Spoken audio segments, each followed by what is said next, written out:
The Religious Liberty Commission. My name is Mary Margaret Bush. I'm the Commission's Director and Designated Federal Officer, and it's my pleasure to announce the opening of our proceedings today and introduce our Chairman, Lieutenant Governor of Texas, Dan Patrick. Thank you, Mary. Good morning, everyone. Thank you for coming. We have a few people who are delayed because of weather and a canceled flight and a delayed flight, so hopefully they'll join us a little bit later. Great to have you with us. I've asked Reverend Franklin Graham to open us up.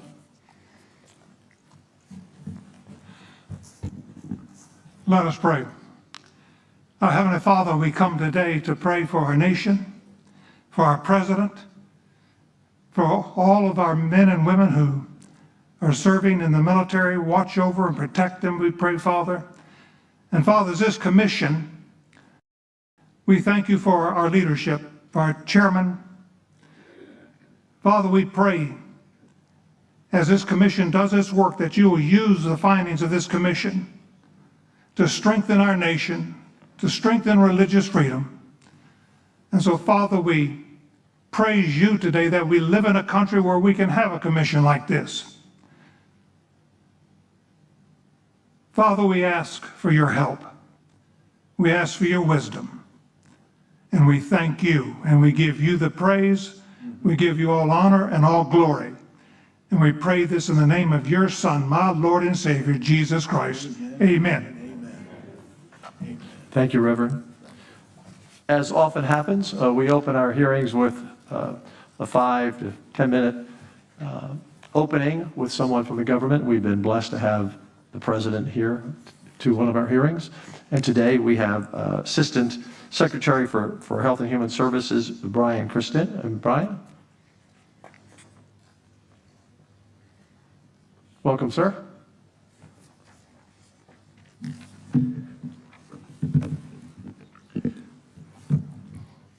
Good morning. Members of the Religious Liberty Commission, distinguished speakers, healthcare professionals, leaders of faith, and defenders of freedom. It is a privilege and an honor to stand before you today for this important hearing on religious liberty and healthcare.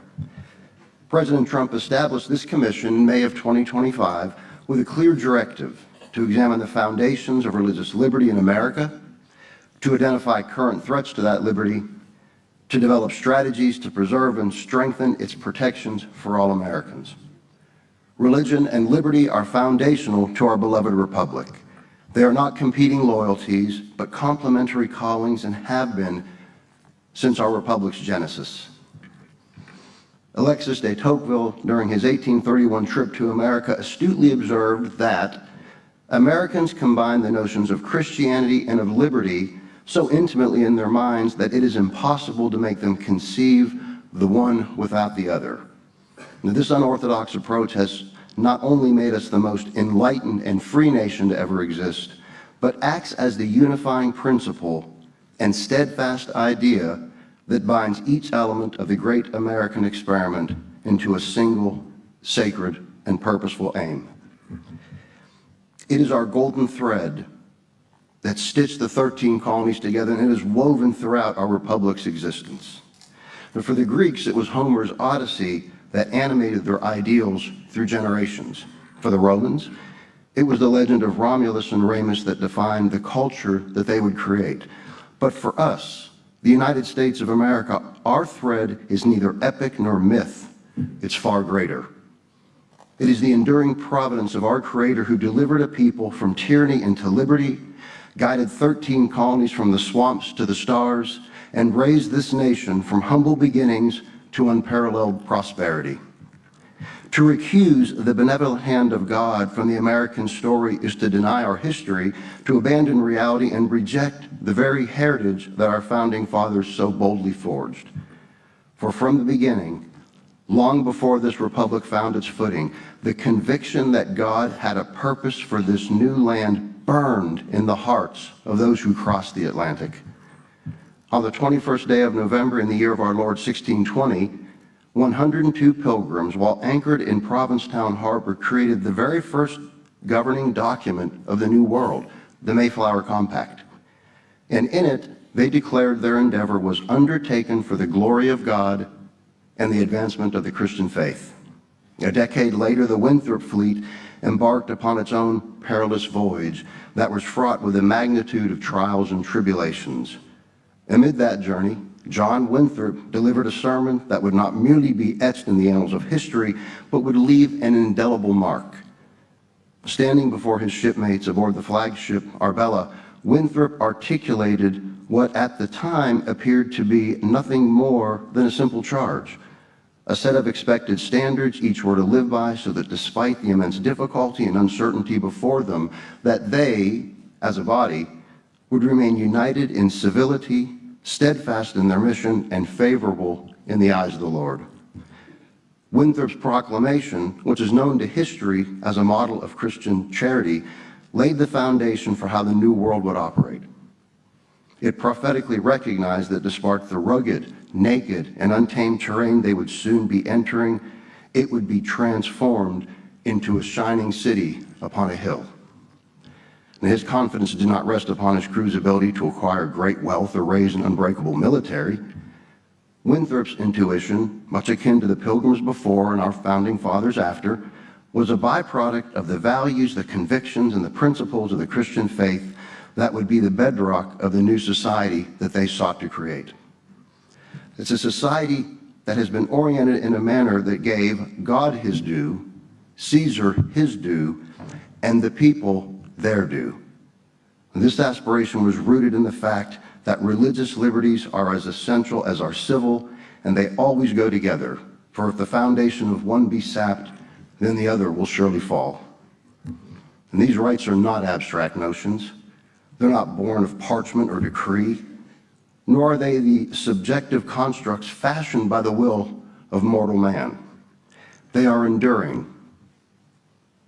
They are intrinsic. They are natural, and they are endowed by God. Because they are not born of man, they shall not be surrendered to man, for what God giveth, no man can taketh away. It is precisely this reality that the Mishnah speaks to with both timeless wisdom and a sober warning.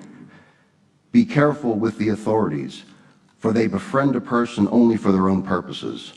They appear as friends when it benefits them, but they do not stand by a person in his time of need. And so we must never forget, rights endowed by our Creator rest upon an unshakable, universal, and eternal foundation. They stand outside of common trends. They stand outside the ambitions of current leaders and the ever-changing sentiments of the polis. They prosper because they are rooted in a transcendent power that confers both dignity and durability. And yet, if our rights are degraded to mere social constructs capable of being negotiated and renegotiated by subjective beliefs and temporary authority, then their protection, the very contract of the state, is in jeopardy. In a world where liberty, which is God's gift to man, stands not at the bedrock of our society, but on a pile of sand, then sacred principles become provisional, truth is adjustable, and justice becomes contingent. In that situation, man is thrown into a perilous limbo, eager to cling to novel creeds and ever-changing dogmas that seem to create promises and meaning, and yet dissolve into disorder, frustration, and even spiritual despair. And it's in that hollowed space where immutable principles once stood that G.K. Chesterson's prophetic warning rings out to us today. When men choose not to believe in God, they don't thereafter believe in nothing. Rather, they become capable of believing in anything. In recent years, as we have drifted from our fundamental truths, this proclamation rings all the truer. Every civilization in every era of mankind will, whether consciously or not, orient their lives around some moral hierarchy and bend the knee to a governing authority. It will be either one rooted in truth and reason, or one degraded by distortion and destruction. Under the previous administration, the latter prevailed. Truth was sidelined, science was weaponized, and our rights as Americans, as parents, and most fundamentally as humans made in the imago Dei, the image of God, were infringed upon. Our citizens were coerced, They were lied to, and they were intimidated with fear. Physicians like myself and nurses were threatened with loss of license. And voices crying out in the wilderness, like Robert F. Kennedy Jr. or Dr. J. Bhattacharya, were canceled. As the 18th Assistant Secretary for Health, I stand before you today to say that we are fighting day and night to put the abominable ways of the past to rest, and I promise you, I make a compact with you that we will never, never, never let this happen again. Under the leadership of President Trump and Secretary Kennedy, immense inroads have been made. We are working to bar hospitals from providing irreversible sex-rejecting procedures on minors as a condition of Medicare and Medicaid participation. The Affordable Care Act has been modified to once again reflect reality and therefore prohibits sex-rejecting procedures on minors from its essential coverage requirements.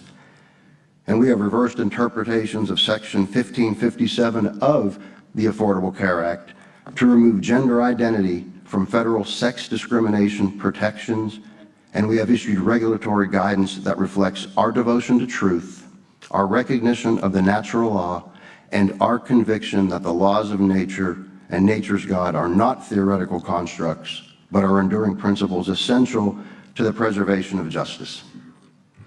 Genesis 1:27 proclaims male and female, he created them. And so we are not interchangeable, we are intentional.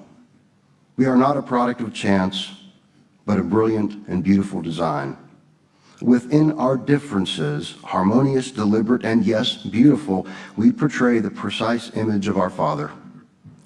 Scripture declares that we are made in his image. Our founders recognized the profound burden of that truth when they inscribed for the world to see the self-evident truth that we are endowed with certain unalienable rights, and that among these are life, liberty, and the pursuit of happiness. The right to life is sacred, is inherent, and is first among our rights. And that's why it is not only troubling, but even heartbreaking to consider the countless lives lost under the deeply distorted euphemism that abortion is a right. To call abortion health care and to compel the American people to fund it is to demand that taxpayers subsidize the eradication of innocent life. This is not charity.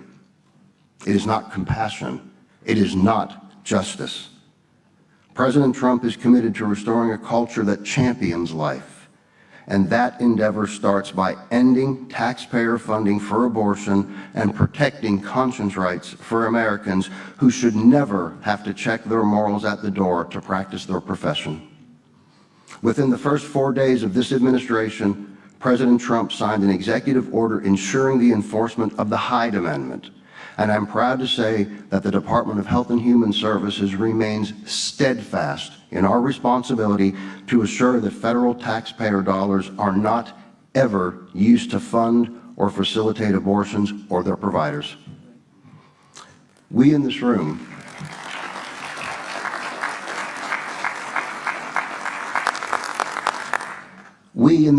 know better than anyone that science is a gift from God. It's entrusted to man so that we may behold the order, the beauty, and the transcendent glory of the world.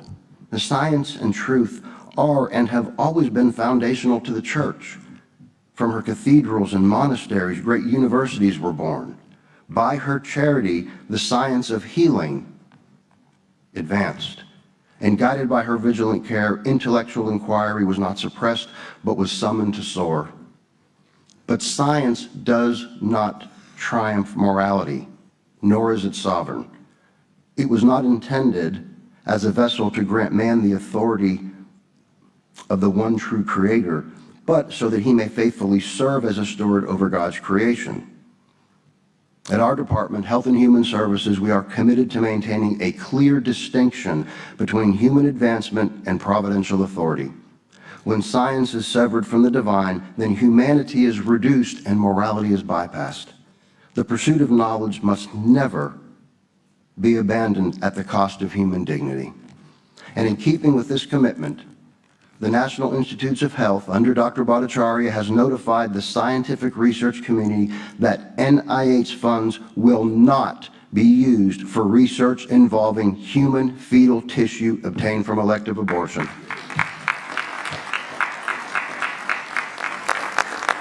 This prohibition removes federal incentives for the procurement and the use of aborted fetal tissue.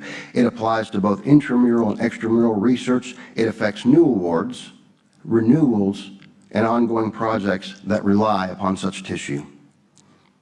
Now, despite our victories, the path in front of us remains robust and abundant with work that demands action. For we, like the revolutionary generation, are residing in times that try men's souls.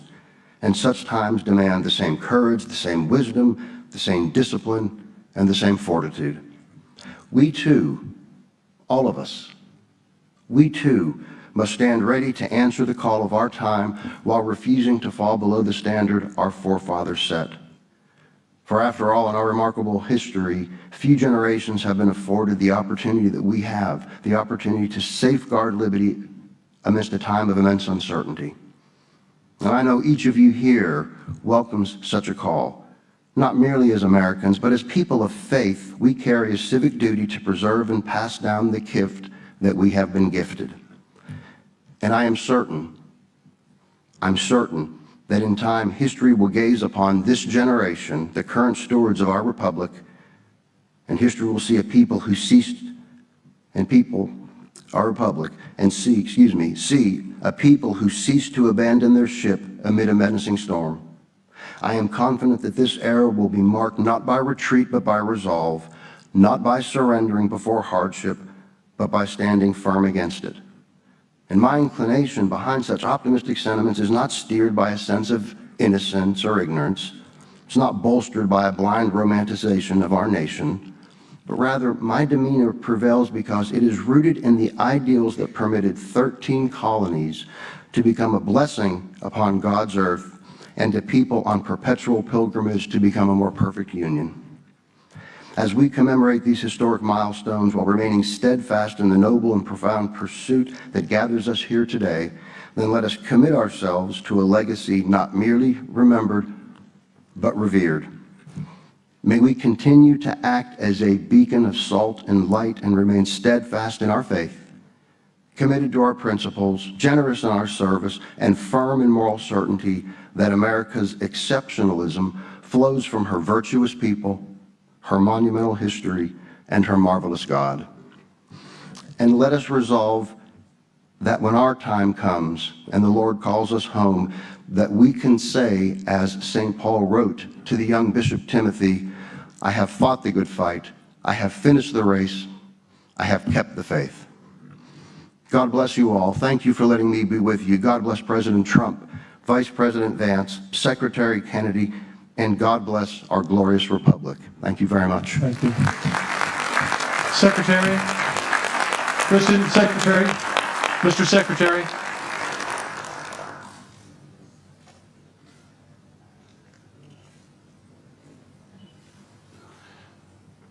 Well, thank you, Mr. Secretary, and obviously elections matter. That was strong. That was strong. We're going to change out our podium here in a moment. Start with our first witness.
Good morning. Thank you for joining us.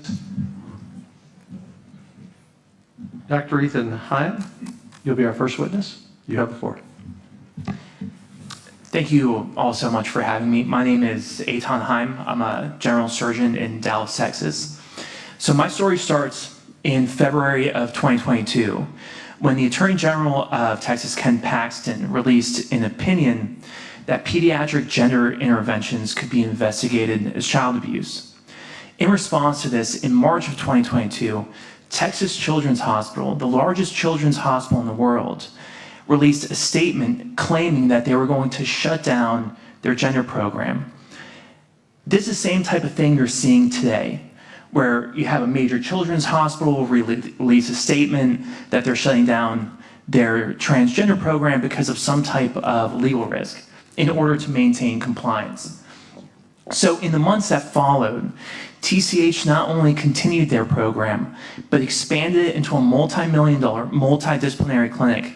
The directors of the transgender program were giving speeches at the hospital's most prestigious lecture series. Internally, it became an institutional-wide priority, but externally, you wouldn't even know that this program existed. But over a year later, on May 16th, 2023, Christopher Rufo, the journalist, had released a story that blew this scandal wide open. It was based on evidence provided by an anonymous whistleblower inside of the hospital. And when it came out, it was all over the news. It only got bigger in the days following, because on May 17th, the Texas Senate voted to pass SB 14, which was a law that banned these interventions, and it was in a bill that was passed with bipartisan support, partially because of Rufo's story coming out the day before. 2 days later, the Texas Attorney General announced an investigation into the hospital. 5 days later, another whistleblower spoke out. This was an anonymous whistleblower who was a nurse who worked inside the transgender clinic. She told Rufo that the reason she spoke out was because of the first whistleblower.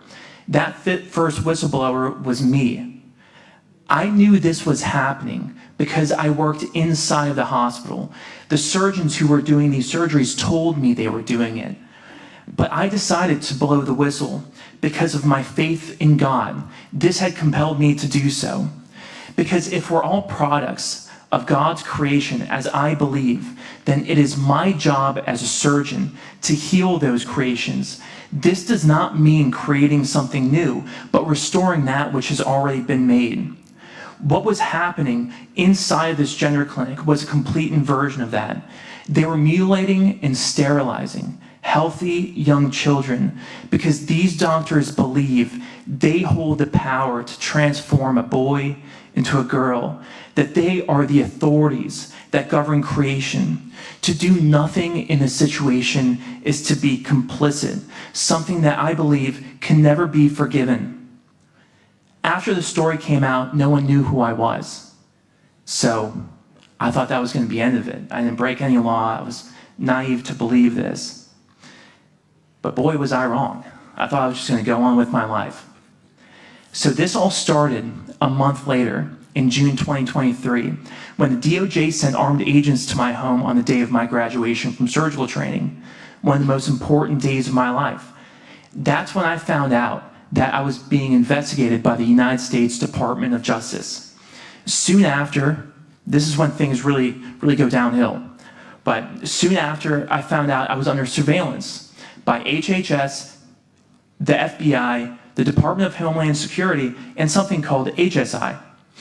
The DOJ threatened my wife because, ironically enough, she had just been hired by the DOJ as an assistant U.S. attorney in Dallas. They had leaked my name to activists in TCH who began leaving reviews on my online doctor profile accusing me of raping my patients. The DOJ said that they would bring me to a jury trial even if they knew they were going to lose, even on a technicality. And it was at that time that I knew, and it was at this time that no one knew who I was because I hadn't gone public yet. At that moment, I could have made everything go away because they said all I had to do was apologize to the hospital and I would avoid felony charges.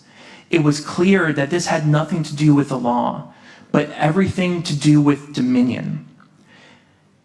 It was the belief in an authority that was beyond their own that was an eternal insult for them. They needed me to renounce my faith, bend the knee, and legitimize their twisted morality.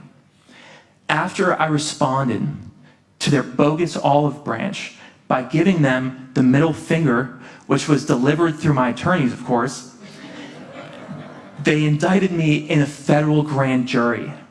I was charged with 4 HIPAA-based felonies that carried a decade in prison. To make sure I knew how super serious they were, they sent 3 heavily armed U.S. Marshals to my home at 7 a.m. like I was a criminal mastermind. My wife was 6 months pregnant. And this is when the real circus began. The first indictment was nothing more than a cheap fiction, something to make me look like a criminal so that the New York Times and the Washington Post could launder the DOJ's lies directly into the world's largest audience. But once we pointed out that their allegations were contradicted by their own evidence, the whole thing fell apart. You would think that at some point shame would kick in and they would give up, right? Wrong. They just got a second indictment. This one was even crazier than the first. They charged me with a non-existent crime, and they failed to proofread their indictment and left in a critical typo.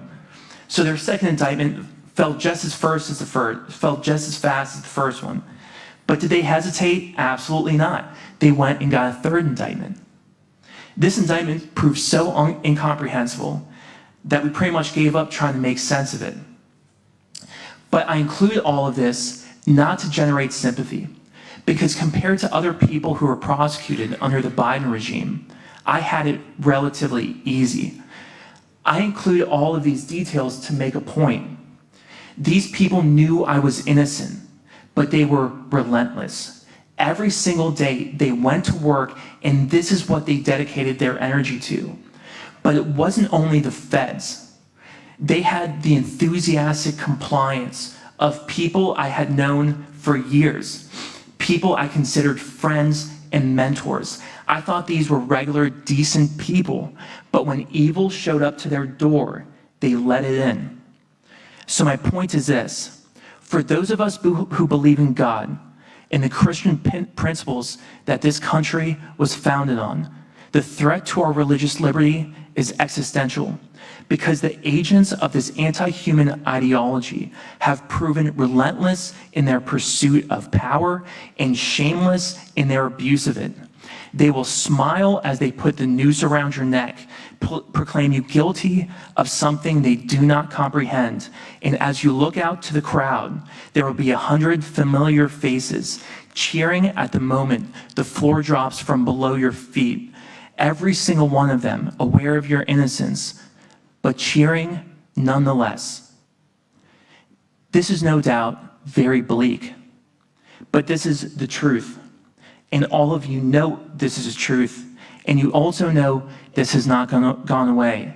This has not been defeated, but only grown more malignant. So one of the most important truths I discovered during my prosecution is that those who would violate our religious liberty do not operate by a limiting principle. There is no policy or law they are unwilling to violate. If this commission's objective is to protect our religious liberty, then we cannot only go on defense. We have to make sure these people are held accountable for what they have done. We have to use our authority to make sure these people are held accountable, because if we don't, then it will be our children who are on the gallows. Thank you.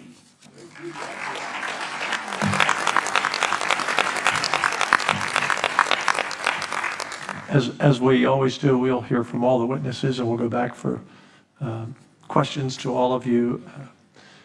Once again, elections matter. That would have never happened today. Never happened today. Our next witness is Kaylee Childs. Kaylee, you have the floor. Good morning. My name is Kaylee Childs. I'm a licensed counselor in Colorado. Thank you so much to President Trump and his commission for the opportunity to share my story. I became a counselor because I know the truth's power to set people free. When we learn to understand ourselves, confront pain, and pursue healing through a counseling relationship, those tools do not rust or depreciate with time. They can shape the rest of our lives, and this is the kind of service I felt called to provide. My own life experiences played a critical role in this calling. During my high school years, there was deep tension in my family, and I longed to learn the skills for meaningful conflict resolution. Around the same time, I began experiencing grand mal seizures, sudden seizures with no known cause. I had to give up my driver's license, and I wasn't even allowed to be alone for a time in case I passed out. As a 17-year-old, that loss of independence was jarring. But that season of suffering changed me. It forced me to slow down, to reflect, and ultimately to trust God more than I ever have before. Those experiences also shaped my desire to help others navigate suffering and find hope. In counseling, the client sets the goals, and I walk alongside them as we chart a path forward. This teamwork requires trust, authenticity, and the freedom for us to speak freely. My first counseling job was in a male prison. Later, I worked at a dual diagnosis adolescent facility, one level down from young people who are actively suicidal. In both places, I saw the depth of human struggle, but I also witnessed the incredible potential for transformation when people have the chance to talk to someone they trust. Because what often brings someone into counseling is only the surface issue. Addiction, anxiety, anger, depression may be the presenting struggle, but those are often the fruit of something deeper. Counseling is about uncovering the root, the fears, the wounds, the questions underneath the surface, so real healing can happen. If you only address the fruit and you ignore the root, the problem simply grows back in another form. In 2022, while reviewing state statutes that govern licensed counselors, I discovered Colorado had passed a law dictating which counseling conversations my clients and I are allowed to have. On issues of sex, if the client's goal is to regain comfort with their body, the government prohibits that conversation. But Colorado expressly encourages me to push minors toward so-called transition, which often includes harmful drugs and surgeries. I was stunned. In my practice, questions about identity and sexuality often arise, even when my clients come in for completely different challenges. But under this law, if those questions come up, I would be required to promote the government's talking points, even when they were opposed to the client's goals. I knew I couldn't stay silent while Colorado inserted itself into my relationship with my counselors, or with my clients, and put them at risk. So I contacted Alliance Defending Freedom, and we filed a lawsuit challenging Colorado's counseling censorship law. I have seen how the law rejects truth. There's always a human cost. For me, the cost was immediate. It cost me both the jobs I had at the time. I received death threats and complaints against my license from people who have never met me or my clients. But the deeper cost falls on the young people affected by these laws. And Colorado families aren't the only ones impacted. 23 states and over 100 local governments have adopted similar counseling censorship laws. These laws insert the government into private counseling conversations in an attempt to control a client's goal. And the stakes are incredibly high. Research suggests that roughly 90% of children experiencing sex-related distress will regain comfort with their sex, if allowed to work through their feelings without being pushed to transition. But an even higher number will become lifelong medical patients with irreversible consequences if pushed down the path to transition. This is why medical authorities around the world are approaching transition procedures with caution. One recent case study found a psychologist and surgeon liable for malpractice for recommending and performing the removal of a teen girl's healthy breasts without examining the root of her distress. Despite this legal vindication, she will never recover what she lost. The First Amendment is not an abstract principle in a counseling office. It ensures open dialogue and the pursuit of truth. But Colorado's law silences the very conversations that allow us counselors to explore the root of a young person's pain with them. My case was heard by the U.S. Supreme Court this last fall, and I'm hopeful they will reaffirm that the government can never censor conversations simply because it disagrees with a client's personal goals or viewpoint expressed. Young people wrestling with identity deserve counselors who are free to speak, ask questions, listen with compassion, and walk alongside them in their search for hope and restoration. I hope that this administration will also continue to preserve this foundational freedom, even for the most vulnerable among us, our children. Thank you, Kelly. Amy, Abby Sinnott. Abby, go ahead. Thank you, Chair Patrick, and members of the Commission for inviting me here today. I'm really glad to be here. My name is Abby Sinnott, and I have been a women's health nurse practitioner for about 13 years. I am also the co-founder and CEO of Bella Health and Wellness, which is a nonprofit, independent Christian medical practice in Colorado. We offer obstetrics, gynecology, infertility, family medicine, and pediatric care in Colorado. Bella actually started in 2012 when my mom, Dee Dee Chisholm, and I were on medical mission in the high Andes Mountains of Peru. During that trip, we became really convicted that everyone has a story, that everyone deserves to know that they are made good, and that life needs to be protected. Those convictions are really rooted in our Catholic faith. And so we came home and we launched a practice in Denver, Colorado, where we were able to practice dignified, life-affirming care according to our faith. We launched Bella as the first comprehensive, life-affirming practice that offered OBGYN care in the state of Colorado. And since that time, we have been proud to deliver the highest standards of care to over 28,000 patients. So I'm here today to tell you about how Colorado tried to make it illegal for pregnant women in our home state to receive medical care that helps save their babies' lives. I'm also here to tell you that thankfully Colorado failed.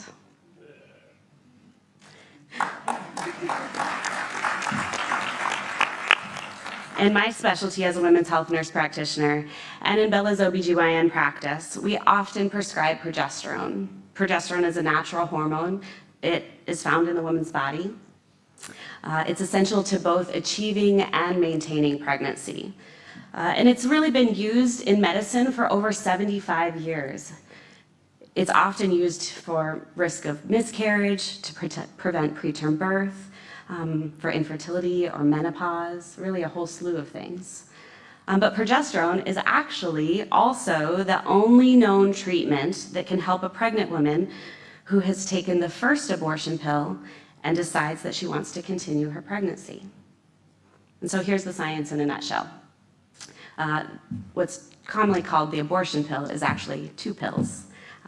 The first, mifepristone, it blocks the progesterone receptor sites in the uterus. That makes it so that oxygen and nutrition to the baby stops.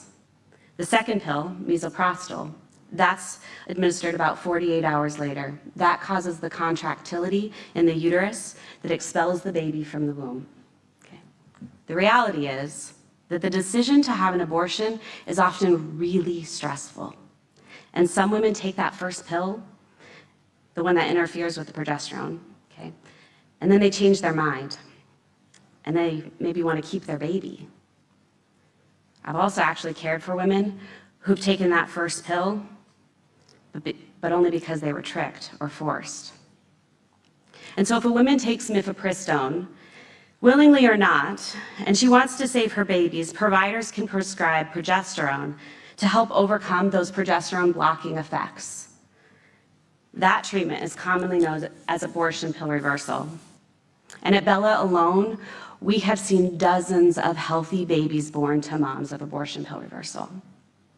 So you might be wondering, why in the world would anybody target this treatment? It's using a safe, naturally occurring hormone that could potentially offer life-saving treatment. If a pregnant woman is choosing to seek help, shouldn't she have the right to choose to save her baby? Unfortunately, lawmakers in my home state of Colorado disagreed. And in 2023, Colorado became the first state in the country, well, actually the world, to make it illegal to give progesterone for abortion pill reversal.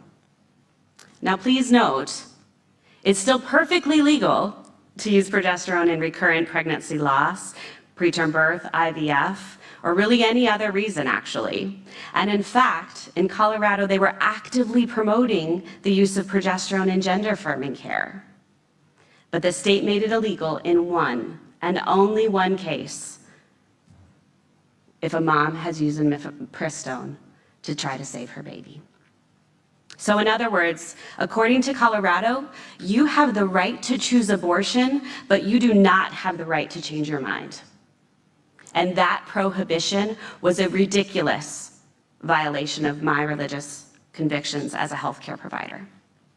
As a Catholic provider committed to the sanctity of life, I knew that I could never turn my back on a woman or that baby that she wants to save, simply because she took or was forced to take mifepristone. But at the same time, we knew that if we violated that law, we risked financial fines and the potential loss of our license. So everything that we had built in our careers and everything that we had built at Bella was on the line if we followed our religious convictions. So Mom and I prayed really hard. And we sought spiritual counsel. And then we realized that faith requires courage. And so we filed a lawsuit. And with the help of Beckett Fund, we sued Colorado the day that the law was signed. But interestingly, just hours before that law took effect, a woman contacted us seeking abortion pill reversal, just hours before. And by the next day, we were able to obtain a temporary restraining order protecting her ongoing treatment so that we could continue her abortion pill reversal therapy. I wish I could say that that was the end of it, but it wasn't. It took nearly 2 years of hard-fought litigation that should have been obvious from the start, really. There is no scientific or constitutional justification for banning abortion pill reversal. The state of Colorado had violated our free exercise conscience. They'd violated our rights as religious healthcare providers. And a federal court ultimately granted us permission and a permanent injunction, permanent protection to continue providing life-affirming medical care. You guys, the road to victory felt long, especially given the modern healthcare environment where independent faith-based clinics are already being suffocated from all sides and just simply fighting to exist. But we never doubted that this was the path that Christ called us to take. And along the way, he blessed us. Since the day that we filed our lawsuit, at least 20 babies have been born to moms who received abortion pill reversal at Bella. 20 babies that wouldn't otherwise be here. Praise God. I want to share a picture of sweet twin baby girls that were born to a mama who received abortion pill reversal care at Bella during our lawsuit. Their story has a happy ending, but make no mistake, abortion pill reversal is still under attack. In states like California and New York, they're still targeting religious providers who would offer abortion pill reversal. As commissioners, you have the opportunity to strengthen free exercise and conscious protections for religious healthcare providers and patients across the country. From the earliest days of this nation, religious freedom has protected the right of people of faith to serve their communities according to their conscience. That freedom is just as essential today in medicine. As a medical professional, as a woman, as a mom, I want the government leaders to understand that there is no political debate that should override the importance of a mother's choice to try to save her baby. There is a need to protect scientific, life-affirming care. Thank you.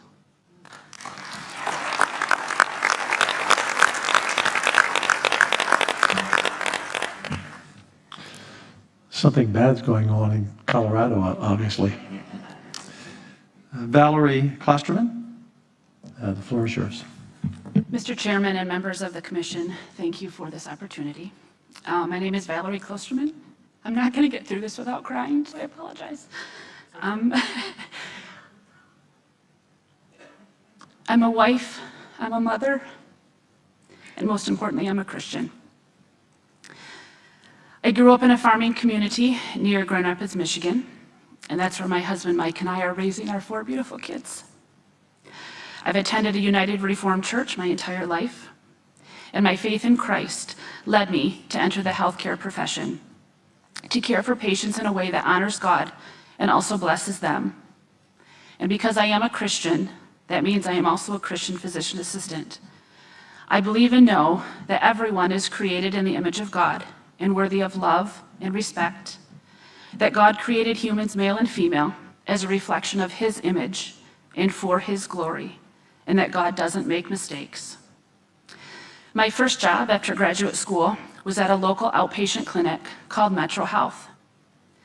My mom and my grandmother worked in the same healthcare system, and they both worked there for over 40 years. So I was the 3rd generation to work there. I loved my patients and I loved serving our community for 17 years, caring for patients of all ages and all backgrounds. Some of my pediatric patients grew up and brought their own kids back to see me. Spending a lot of time with my patients was important to me because their health and their stories really mattered. My coworkers became like family to me. But in 2016, the University of Michigan Health began acquiring our clinic. And by 2021, the clinic was renamed as a state operation. In May of 2021, the University of Michigan assigned a company-wide mandatory training that forced me to affirm statements about sexual orientation and gender identity that conflicted with God's word and with my beliefs. I could not complete this training unless I pledged my agreement to University of Michigan Health views. My family and I prayed about this for 3 weeks. And my office manager told me to go speak with the Department of Diversity, Equity, and Inclusion. But they wouldn't meet with me until after the training was due. And I knew that if I didn't complete it, I would be fired. I had asked the DEI department for a religious accommodation and explained why affirming those statements would violate my conscience. 3 weeks later, the HR and DEI department summoned me to a meeting and interrogated me about whether I would use pronouns that went against biology and whether I would refer patients for transgender surgery. I was shocked. I had never asked about these topics, and there had been no patient that had ever complained.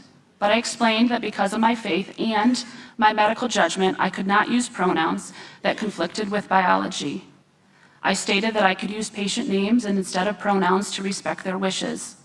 At this, one of the DEI officials named Thomas clenched his fist and told me that I could not take the Bible or my religious beliefs to work with me.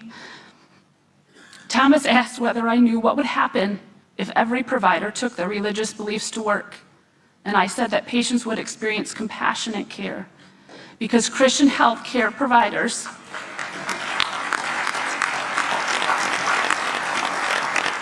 viewed everyone as made in the image of God, and that we treat our patients with the love described in 1 Corinthians 13. Thomas called me evil for not giving patients exactly what they wanted, but I respectfully explained that medical providers are not required to give patients everything they ask for, such as antibiotics, opioids, or surgery, if that would go against the provider's medical judgment. when I had said that I had treated patients who were gay and lesbian for several years without any complaints. He called me a liar. He said that if he was my patient and I used his name rather than his preferred pronouns, he would never come back. And Thomas claimed that using a patient's name instead of preferred pronouns would lead them to suicide, and I would be the cause. I was able to cite scientific studies and research that showed otherwise, and although he had no medical training, Thomas shot back that he had studies that would always disprove my studies. But all I was asking for was a simple accommodation, but the Department of Inclusion had no space for Christian beliefs. Less than a month later, I was fired.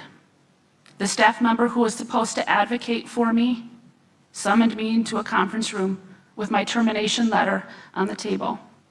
She told me, "Today is your last day. You no longer work for the University of Michigan." They wouldn't allow me back on the property. I had to turn over my badge. I couldn't say goodbye to my beloved coworkers.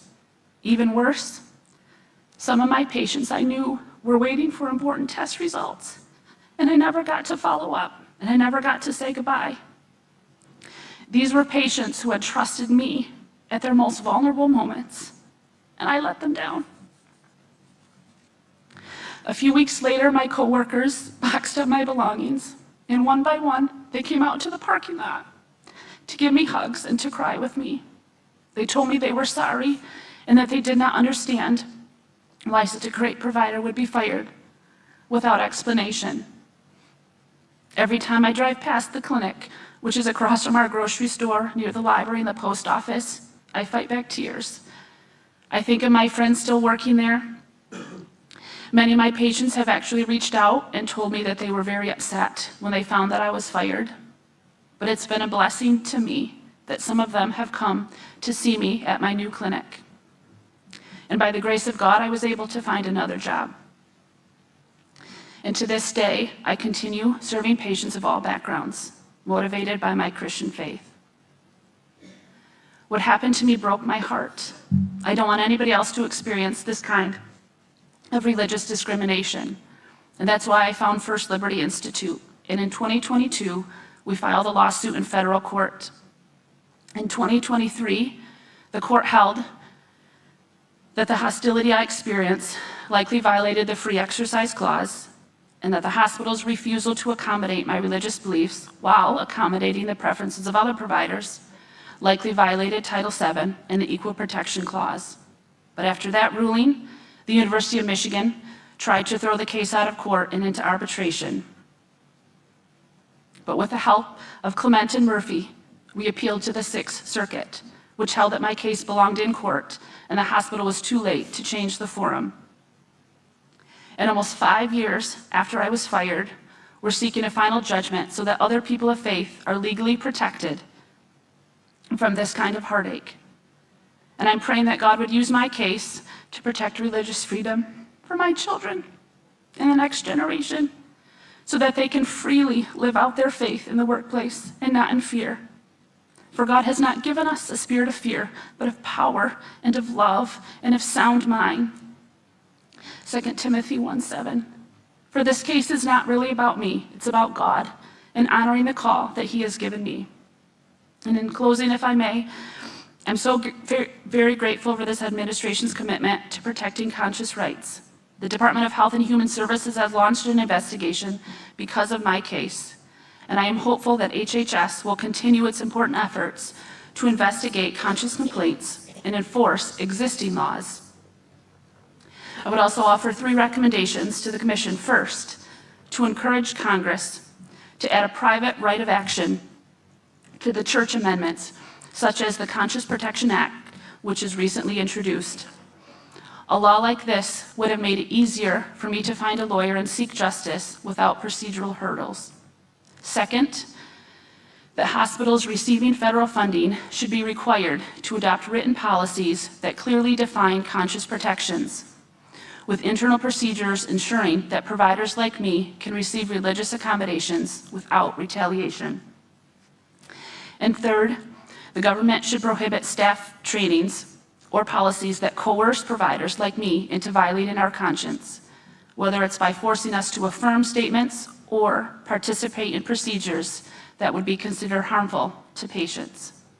Instead, to receive federal funding, hospitals should train their staff about the legal protections of conscious rights and religious freedom, so that providers like me know their rights and that leadership respects those rights.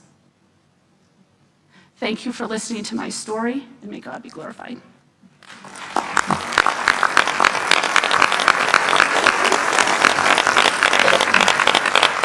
All of you are courageous and magnificent. Dr. Carson. Well, I want to thank each of you for the courage that you've exhibited. Having spent most of my career in medicine, I realize that there is sort of a silent code. Everybody has to stick together and nobody wants to stick out, and you all have done that. I appreciate that. Dr. Heim, did they ever confront you with the real reason that they were persecuting you, or they continue to come up with all these subterfuges? Well, luckily the case was dismissed with prejudice on January 24th, 2025, after the Trump administration was inaugurated. But I think that as the case unfolded, the real reasons became very clear. You could just assume the reason why they came after me is because of everything. If a random person like me who has no power, no resources, is just like a regular guy, if I can blow the whistle and then within 24 hours the conduct I exposed was made illegal, it can then initiate an investigation and more whistleblowers, that's an existential threat to these forces of evil, because it shows that a regular person can do something about it. And that's what I believe, that's why they had to destroy me. That's why they had to use all these resources to try to make it happen. Because if I survived, then that would lead other people to do the same thing, in which it did. Because that second whistleblower, her name is Vanessa Sivage, she ended up going public about a year later, the same day that I was arraigned for the first indictment, alleging an even more significant system of misconduct in the clinics, which involved alleged Medicaid fraud, using false diagnoses to get insurance to pay for these interventions, which I believe is something that's going on all around the country, which my wife also happens to be investigating for the Texas Attorney General, in an ironic turn of events.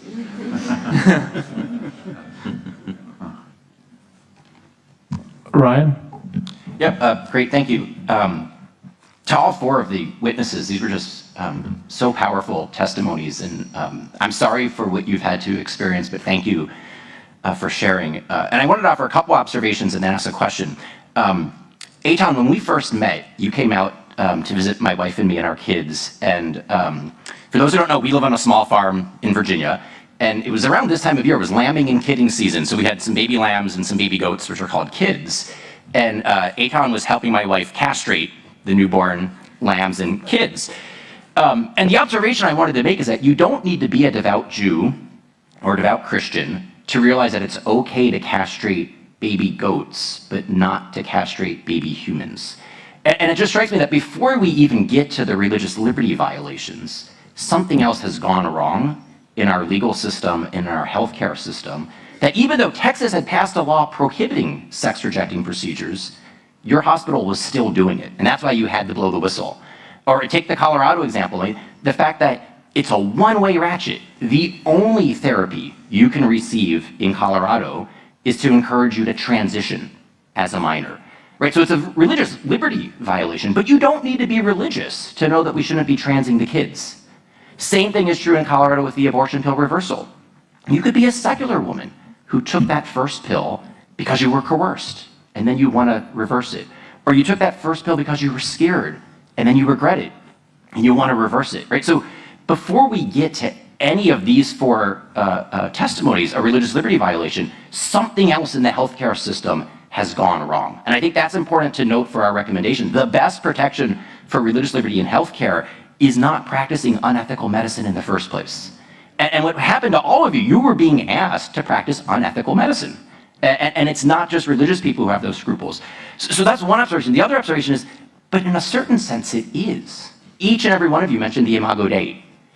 There is a worldview that the nation was founded on. We're going to celebrate the 250th anniversary of the Declaration. The concept that we're all created equal and endowed by our Creator with certain inalienable rights, that's a philosophical theology. I mean, that's Thomas Jefferson's way of kind of glossing Genesis and giving us the Imago Dei in a political guise. If you are a philosophical materialist who thinks we're all just evolutionary dust, well then yeah, the child in the womb has no dignity. Yeah, just like you can castrate the baby goat, you can castrate the baby human. Right, so there is, at a certain level, there's a philosophical theology disagreement going on here that I think we should be sensitive to. The American system of ordered liberty doesn't work on just any old given metaphysics and anthropology. There is a certain distinctive ecumenical. I mean, it's an interfaith. We had Catholic, Jew, and Protestant expert witnesses on this panel, and there's a common worldview that made this American experiment tick. The question that I wanted to get to is, it strikes me that this particular panel was focused on healthcare providers, and you all had your religious liberty violated. But the reason that I can tell, because I know Eitan, and I know just from hearing your testimonies, the reason you all became healthcare professionals was not for your own personal glory and satisfaction, it was for your patients. And it strikes me that when there are religious liberty violations for the providers, the people who actually suffer the most are your patients. I don't know if there's like a distinctively Judeo-Christian way of doing dentistry. There might be. But it strikes me that there are distinctively Christian ways of doing mental health care, counseling, of doing reproductive health care, of doing beginning of life, end of life. I mean, there are reasons why a patient might want to specifically seek out a person of faith as their medical doctor.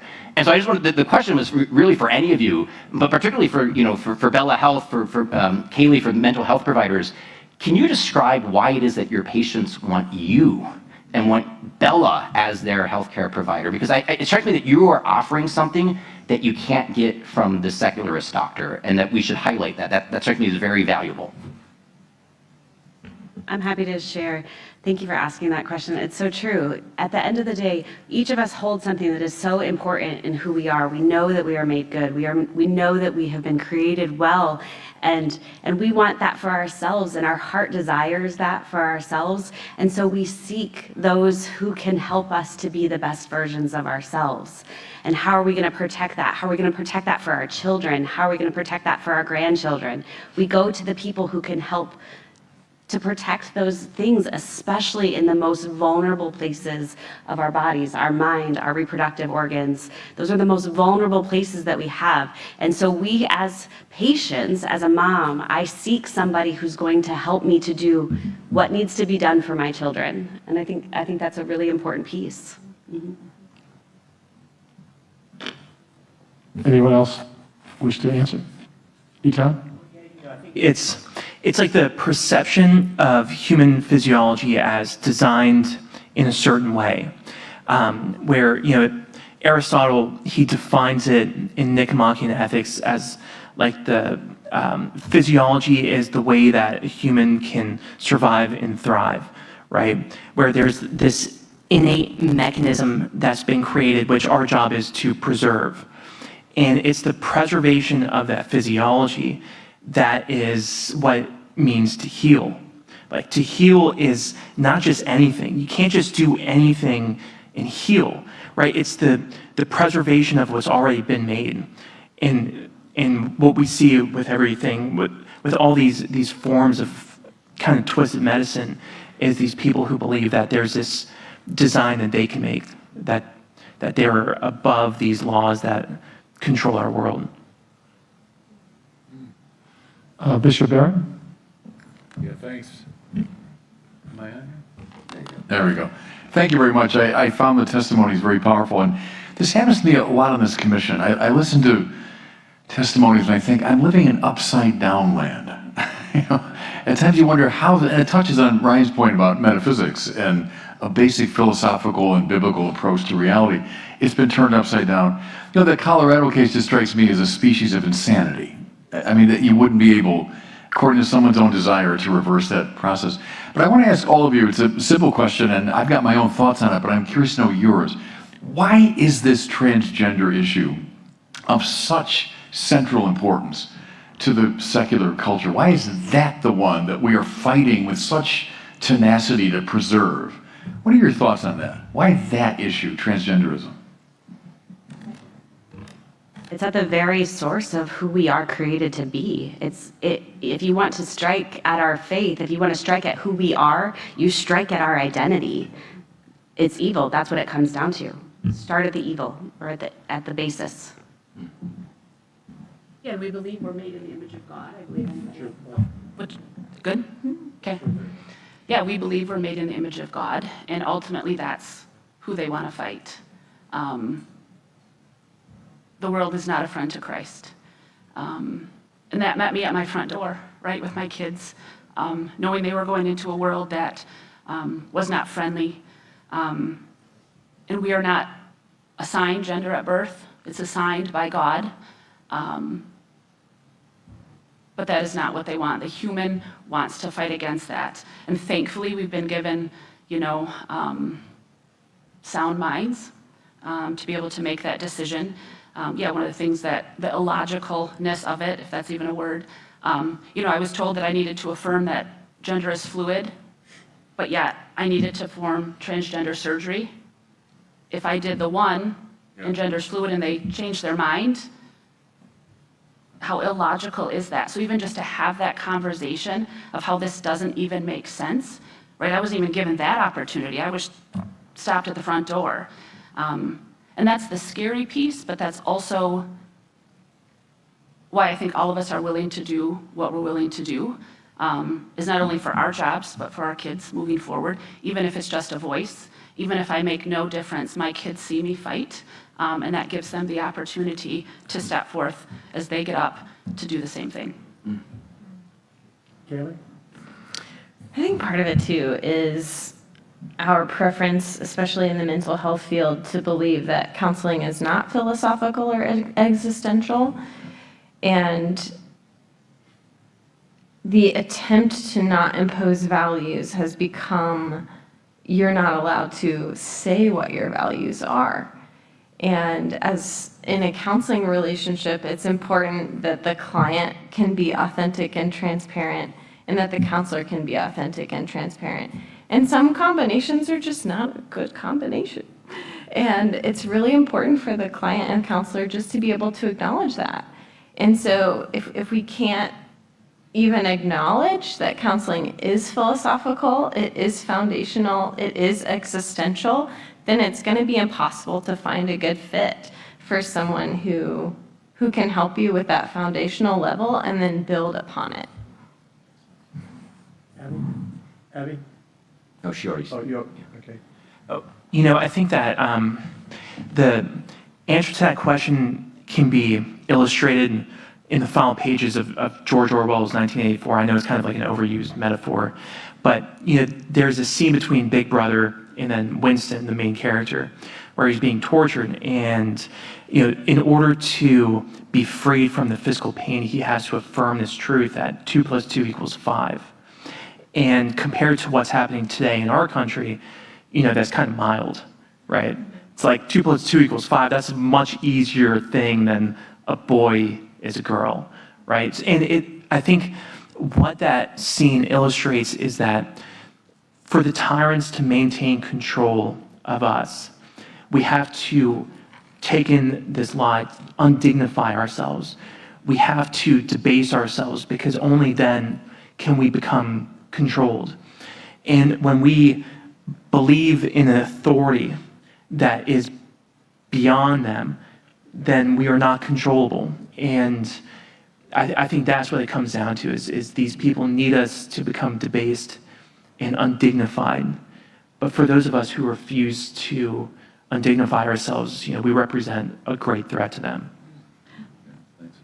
Kelly? Valerie, first, I just want to say it's a privilege that we get to represent you, but I've been doing this kind of work for 37 years, litigation, religious liberty. Your kids did something I've never seen, thousands of cases. We got a letter before Christmas early on in the case from your kids who had seen you come home being fired. And they sent us a letter saying that we told our parents that we don't want Christmas this year. We want to give the money to be able to fight for religious freedom for people like our mom. First, you've obviously got a big heart, and you've transferred it to your children. But would you talk a little bit about what this is like for the family when you go through this? And I want to ask a quick question to Dr. Heim after that.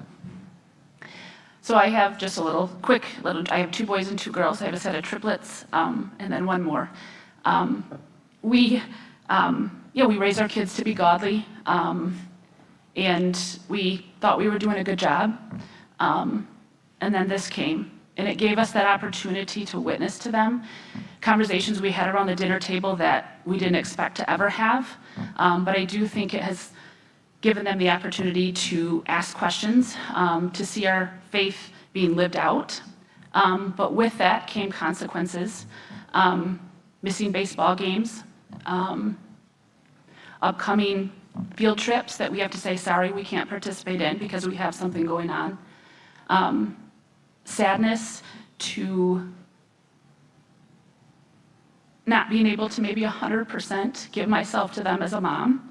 And like I said in the beginning, right, I'm a wife, I'm a mother, but I'm a Christian, and they know that. And they know that comes first. There are sacrifices that we make, that we're willing to make. To some extent, do I wish it didn't come to my front door? Absolutely. It would have been easier, right? But we're called to be faithful, and that includes this and here and right now. It's been 5 years.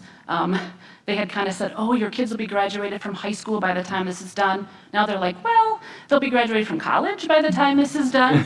So that time frame we know is ongoing, right? But God is good. And in this has shown us, He's working through us. And we're willing to sacrifice. Mike and I have made that commitment. The kids have made that commitment, and they've said over and over, Mom, do this, keep going, don't stop. In moments where we're frustrated and sad, they've said, keep going, we want you to keep going. Never have they said, I wish we didn't do this. And if that's what all of this is for, it's worth it. Thank you. Dr. Heim, I was just thinking as you're testifying, we have laws that allow people to bring lawsuits if their civil rights are violated, and if they win, they get their attorney's fees recovered. But on the defensive side, there's really not that same thing. And I'm thinking of people like you, who the federal government comes after, even in a criminal context. And if you don't have money or have somebody come represent you, I'm just wondering if one of our recommendations shouldn't be, because we should, the government, the federal government shouldn't have all power over every citizen, be able to come with criminal lawsuits that you have to have millions of dollars to hire. I'm just wondering if we shouldn't have a recommendation that whenever the government does that to a citizen, a business, or anything else, that if they lose, they have to pay for your attorney's fees, and it should come out of that agency's budget so that they will stop doing the kind of horrible thing that they did to you. I mean, I absolutely think there should, because, I mean, just for us, I mean, we raised $1.3 million in small dollar donations during the prosecution, which was amazing. It was because of people of faith who were willing to join this army, in order to support us, because they saw that we were not only, defending the truth, but also fighting back to do what's right. But we still owe $500,000 in legal fees. But, thankfully, one of my attorneys is here, that Chair Jaffe is representing us in civil lawsuit, and I can't really go into the details of that, but I think that would be a recommendation that would be very warranted, because, the one thing I discovered is that when you go through this legal process, you get crushed. I mean, in the first couple of months when I was anonymous, we went through $300,000 in not very long. I mean, we went flat broke very quick. And there's no way to stand up against the federal government because of their endless resources. So you don't even do it. You don't even, if it wasn't for, ex-corporation Chair Jaffe, I thank God for them being on our side. I wouldn't even try. I wouldn't even think about it, because I know I'd be crushed, and we have to pay our mortgage, right? And I would think if anybody would understand lawfare and government abuse, the president might have some experience with that to do a recommendation. So thank you. Reverend Graham, and then Alice, I'll come to you next. Reverend? Just a statement. There's a thread that runs through all four of these, and it's the thread of what's right, and having the guts to stand for what's right. And having this guts to stand for what's right is cost them big time. And I just thank God for you. And you're an encouragement to others. And we pray that God will bless you, and that his hand will guide and direct, and that you'll prevail. So I'm proud of you. You're my heroes. Amen. Allison? Dr. Heim, you said something, and it really moved me, and I wrote it down.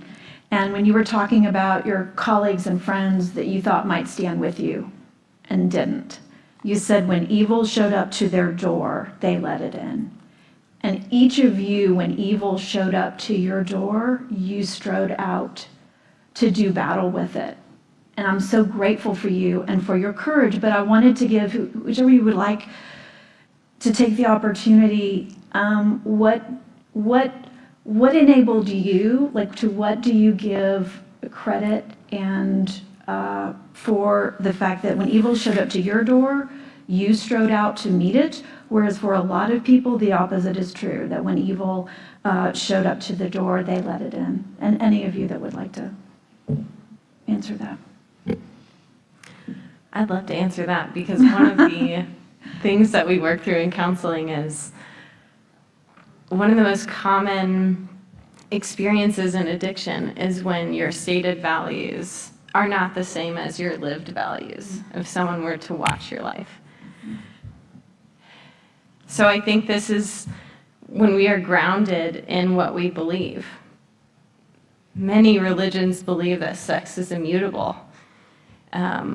Biology demonstrates that sex is immutable. And when we are grounded in that, we have to ask ourselves, how do you move forward given that reality? And every day there are victims, there are human costs, there are people losing organs, losing family relationships, losing their sense of who they are as a human being when we sit by idly. Thank you. Yeah, when I had my deposition a few years ago, I had a moment where I was being questioned and there was lots of things coming at me and it got really, really intense. And there was a moment that just came upon me and I was reminded of the scripture, for we are surrounded by so great a cloud of witnesses that we must persevere in running the race. And that was a moment where everything just settled down for just a second. And I remembered that one, we are being carried, and our faith carries us. And as a Christian woman, faith carries me, and we are being carried by something that is so big. Praise God for that. But also, that cloud of witnesses is one another. And what we can do together, and what we can do with our community of faith, with faithful people who will step forward together, that makes it so that in those evil moments or in those really scary moments where it's coming at your doorstep, that you can step forward. And so for we are so surrounded by so great a cloud of witness that we must persevere in running the race. Thank you. Yeah, I had said to my kids when I was coming home from being fired, I said, God is my God, not my job, not our finances, not even our health or our well-being, but God is my God. And to say, yeah, not I, but through Christ in me, that I am not ashamed of the gospel. I know there are plenty of providers who say, I'm just going to put my head down, I'm just going to do what I need to do for the day. I know there are individuals in school who have said, you know what, I'm just going to give up healthcare because I fear what's going to happen. I fear repercussions. I fear what my life is going to look like in 5 years, and they've stepped away from healthcare. And we cannot have that happen. I want to go to a Christian healthcare provider. I want to go to somebody who says, I want to care for you, all of you, not just in an assembly line or because this is my job, but I want to go to somebody, and I want my kids to go to somebody. I want my family to go to somebody. I want all of us to be, and I fear in 10 years, there's going to be a limited number of Christian people in healthcare because they fear what is happening to all of us on this panel. And I couldn't have done it on my own. my family, but my faith in God to say, okay, God, this is in your hands, whatever happens. And if it means I have to scoop ice cream because I lost my job, I'm willing to do that. But I do think it needs to be said that if we don't protect healthcare providers now, the whole entire healthcare profession in 10 years is going to look entirely different, and I dread what that is going to look like. I think that I would say a similar thing. It's because if we believe in the things we say, that there's a God above who judges us, because as a Jew, it's like I believe that we have a covenant to fulfill, and that whatever happens on this earth doesn't matter as long as those covenants are fulfilled. You know, I can go to prison, I can lose all the money I ever have. That doesn't matter as long as the right thing is done, because at some point we will ultimately be judged. I'll just close out this panel. Bishop, you asked a question, why these issues? And so someone who's been involved in it from a legislative standpoint for a long time and dealing with the truth has to be the truth with Democrat control through two presidents.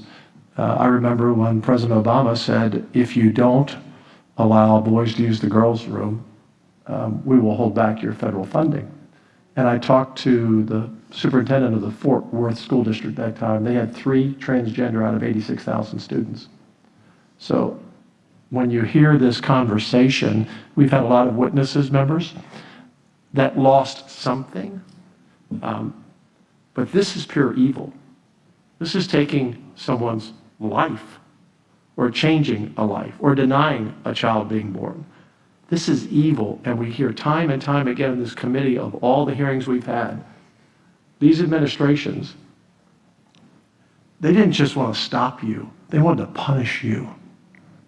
So many of our witnesses, they've been punished, and that is evil, and America better wake up to this. And, you know, we have people watching today, and they're probably saying, is this the America that I live in?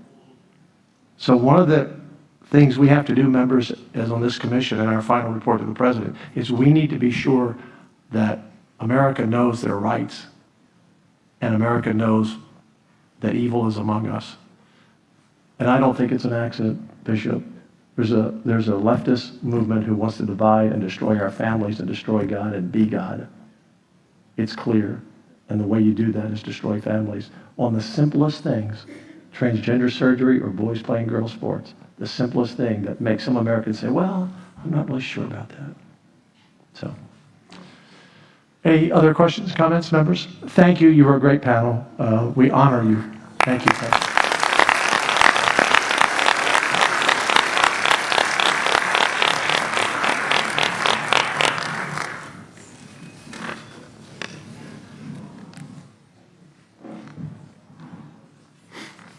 These are just incredible stories. It's just.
Rabbi, good to have you with us. Glad the plane finally made it.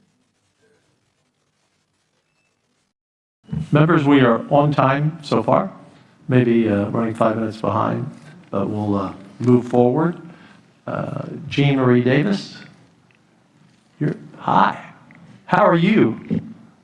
We needed a smile after that heart-wrenching microphone, the floor is yours. Thank you. Good morning, Commissioners. Thank you so much for the invitation to share my story with you today. My name is Jean Marie Davis. Today, I serve the Executive Director of 2 pregnancy resource centers, one in Vermont and the other in Massachusetts. So that is not where my story begins. My story begins in darkness. From the age of 2 to 29, I was sex trafficked around the nation in 33 different states. I experienced abuse, rape, and even attempts on my life. I was addicted to crystal meth and was trapped in a world that I never thought I could get out of. Eventually, the abuse became so overwhelming that I tried to end my life. I believed that there was no way out until I unexpectedly found out that I was pregnant. When my trafficker found out, he wanted me to give him $1,500, and when I didn't want to give it to him, he wanted me dead. Not only did he want me dead, but the police told me in California that my family and other traffickers wanted me dead as well. I started calling shelters in the 4 states that the police said I would be safe in, but 27 shelters denied me because they said my situation was too severe. Finally, a domestic shelter in New Hampshire took me in when I only had $1.38 to my name. That shelter is the one that connected me to the Pregnancy Resource Center, where I met a woman named Phyllis. She looked at me with compassion, and she gave me the 5 words that changed one of my lives forever, and that is, how can I help you? For years, the only words I heard was threats, violence, and lay on your back. But that day, someone treated me like my life mattered. She first asked me about my pregnancy. I told her I wanted an abortion. She asked if I wanted an ultrasound. I said, I'll do the ultrasound. If it's a boy, I'll keep him. But if it's a girl, I was going to abort because I didn't want my daughter to go through what I went through. Phyllis then asked me if I knew a man named Jesus. I told her that I didn't know if that man could actually help me. But I wanted what Phyllis had. There was something in her eyes. And at that day, that moment, I accepted Jesus Christ into my heart. And that changed my life. Because of that, it was a boy. And that now 11-year-old boy who saved my life is here today next to me.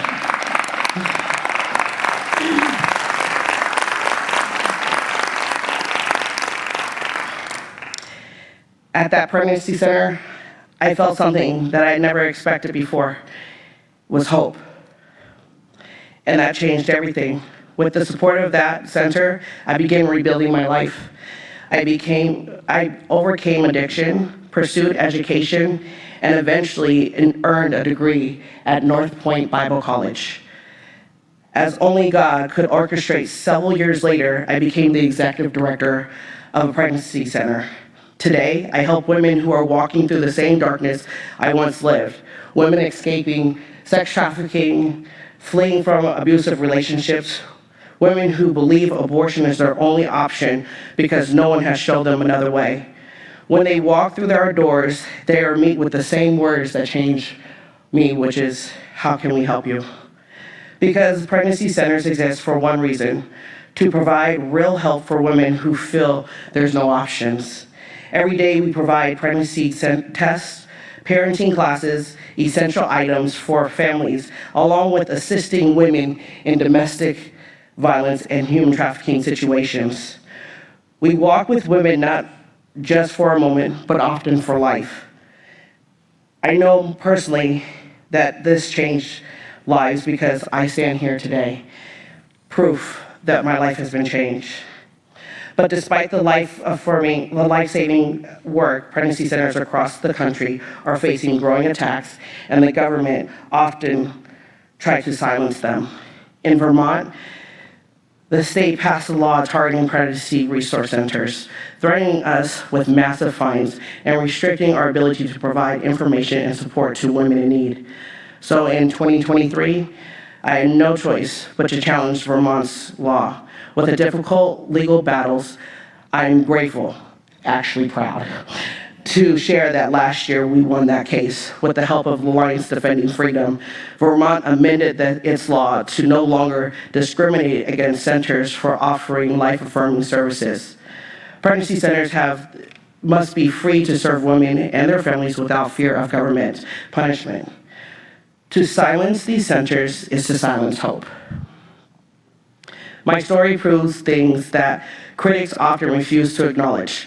Pregnancy centers empower women, and sometimes they literally save women's lives. Today, I sit here before you not as a victim, but as a mother, an overcomer, and a leader helping other women rebuild their lives. And I will continue to defend pregnancy centers because somewhere right now, there's a woman that is just like me, escaping sex trafficking, pregnant, terrified, and wondering if there's someone out there that cares if she lives or dies. Pregnancy centers make sure she hears the words that changed my life. You're not alone, you matter, and there is hope. The government should never deny this hope simply because it doesn't like the center's faith or mission. Thank you.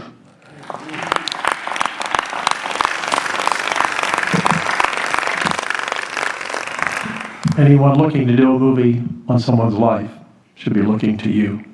You're remarkable. Sherry Laurie. Good morning. My name is Sherry Laurie, and I serve as the Executive Director of the Downtown Hope Center in Anchorage, Alaska. I'd like to thank this commission and President Trump for this opportunity to share our story. Downtown Hope Center serves people experiencing homelessness and hardship in Anchorage, Alaska. Every day, we serve 700 people a cup of warm soup, a bag of lunch, and basically a nutritious lunch. During the day, the Hope Center serves everyone who seeks our services. We offer meals, showers, laundry service, mail service, and assistance to help them rebuild their lives. We also offer trauma and recovery classes and a job skill training program for culinary and bakery skills so people can get jobs and move on, helping men and women find healing, stability, and purpose in their lives. Over the years, thousands of struggling individuals have come through our doors seeking help to alleviate the rigors of life on the streets of Anchorage. Everything we do is motivated by the love of Jesus and the family and the firmly held belief that every person, no matter how broken their lives are, has dignity, value, and God-given destiny to fulfill. We also operate an 80-bed women's shelter. The shelter is a large open room with cots placed 3 feet apart for the women to sleep on at night. As you can imagine, Alaska is very cold in the winter and in the summer at times. And the cold's not just uncomfortable, it can be deadly. And nights on the streets are extremely dangerous. This past couple of weeks, they have been double-digit -0 temperatures. For many women, Hope Shelter provides something they've not felt in a long time: safety and protection. For years, Anchorage has faced a serious homelessness crisis. At times, roughly 1,400 people are living on the streets year-round. Alaska also has some of the highest rates of domestic violence in the country, 4 times the national average, and a serious problem with human trafficking. The majority of women who come to our shelter are survivors of sexual assault, sex trafficking, and severe domestic violence. Most arrive with nothing but the clothes on their back. Some have escaped a life-threatening human trafficking situation, much like Jean Marie. Others have just been assaulted and show up at our door injured at all hours of the night. This is why our shelter exists. We've heard women state, when I came here, it was the first night in years that I felt like I could sleep in safety. That's the kind of hope we provide to women. But unfortunately, the city of Anchorage disagreed. In January of 2018, the ladies were settling in for the night, and I received a call to come downstairs to handle a situation. A 6'1" man, dressed in a pink nightgown with a pink suitcase, was standing at the door. He was extremely inebriated, very belligerent, and had a gash down his face, and it was bleeding. He had been delivered there by the police because he wanted to stay in a woman's shelter. The police brought him to the door and just left him. It was obvious to me that he needed medical attention, so I called him a taxi and paid for him to go to the hospital to get stitches. He thanked me, called me Mother Teresa, and went on his way. After he left, the women in the shelter were visibly shaken. Many knew him from the streets. He was a violent man. Several told me that if I had allowed him to stay in the shelter, they would have left that night and gone and slept in the woods, and this is in the middle of January in Alaska, because they felt unsafe if he would have stayed there. They had actually surrounded the walls of the shelter, getting away from him when he was in there, and understandably so. Asking a survivor of sex trafficking or sexual assault to sleep 3 feet away of a man would destroy the very safety they came to find. Within a week, I received a letter from the city of Anchorage. This gentleman filed a complaint with the Anchorage Equal Rights Commission against the Downtown Hope Center, alleging discrimination based on gender identity. The city opened up an investigation and attempted to force us to allow men into our women's shelter, even though the city's own ordinance contained an exemption for homeless shelters. But the pressure to let men sleep next to women didn't stop. So to protect the privacy and the dignity of the women in our care, we had to file a federal lawsuit. Our mission has always been clear. We serve everybody, we feed everybody, we clothe everybody. To this day, the man who filed the complaint still comes to our soup kitchen for lunch. But at night, our shelter is for women only. Thankfully, with the help of the Alliance Defending Freedom, the court ruled in our favor. But that wasn't the end of the story. Instead of accepting the court's decision, the city of Anchorage changed its non-discrimination ordinance and tried again to make us allow men into our women's shelter. This forced us into a second lawsuit.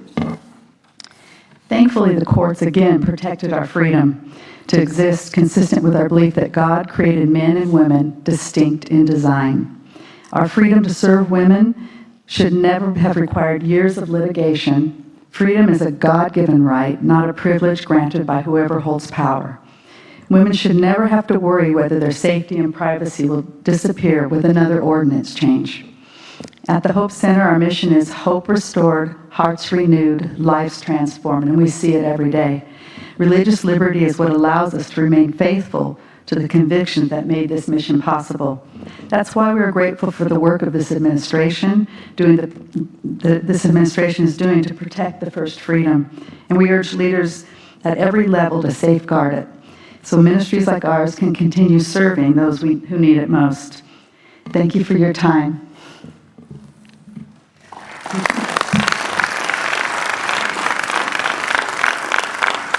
Well, we appreciate that very much. I know how diligent you are because when I was secretary, we dealt with that issue. Thank you. We now will have Pastor Brian and Caitlin Waddy.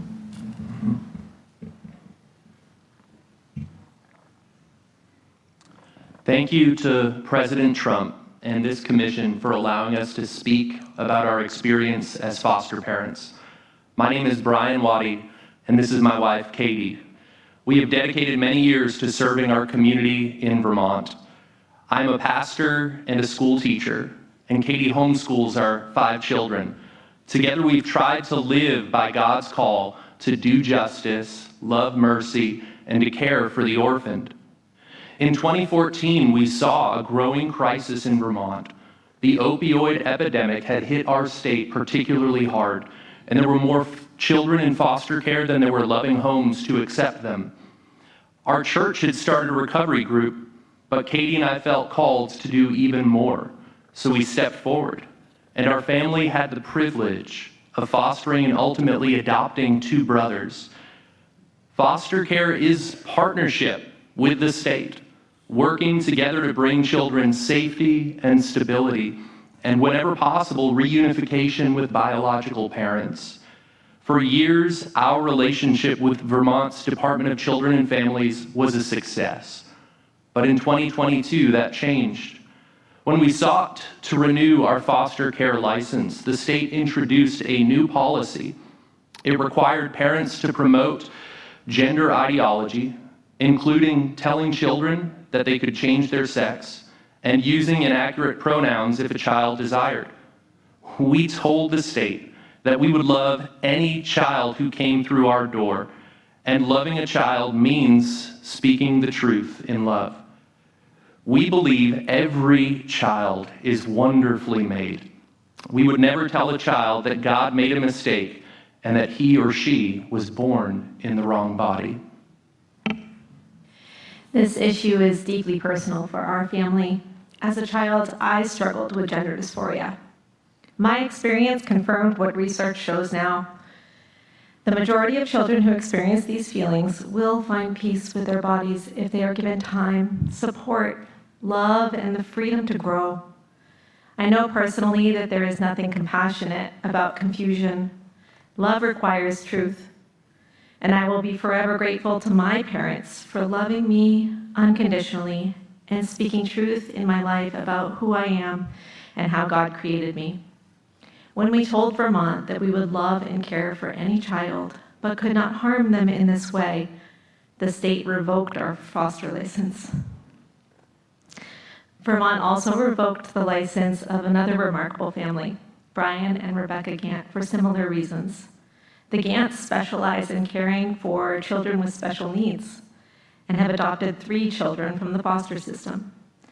At the time their license was revoked, they had just agreed to welcome a soon-to-be-born baby boy whose mother struggled with addiction. That baby needed a home. But instead of putting the child's interests first, the state turned away a loving family that was waiting for him. This was heartbreaking, especially in a state where children have slept on police station floors because there were not enough foster families. Vermont excluded families like ours and the Gants not because we did anything wrong, but because the government did not like our beliefs.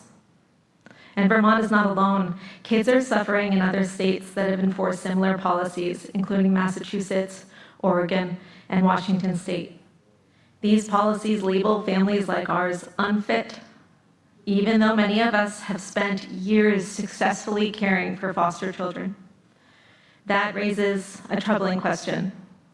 If the government can declare families unfit to foster a child because we believe sex can't be changed, how long before the government decides we are unfit to raise our own biological children?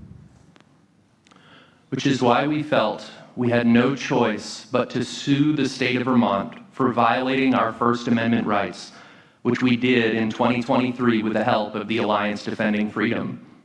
Thankfully, just last month, after more than 3 years of litigation, Vermont finally agreed to rescind its decision, allow us to reapply for our license, and end its discriminatory policy.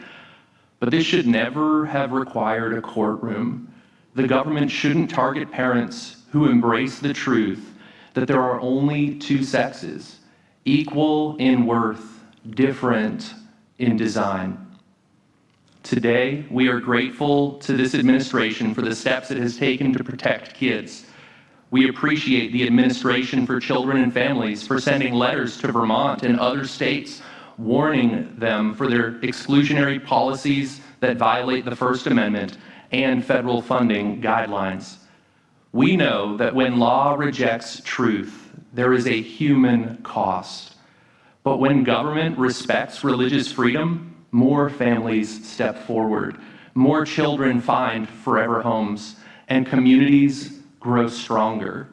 Our hope is simple, that every child will have a chance to grow up in a safe, loving home, and that no state will stand in the way of families eager to provide one. Thank you.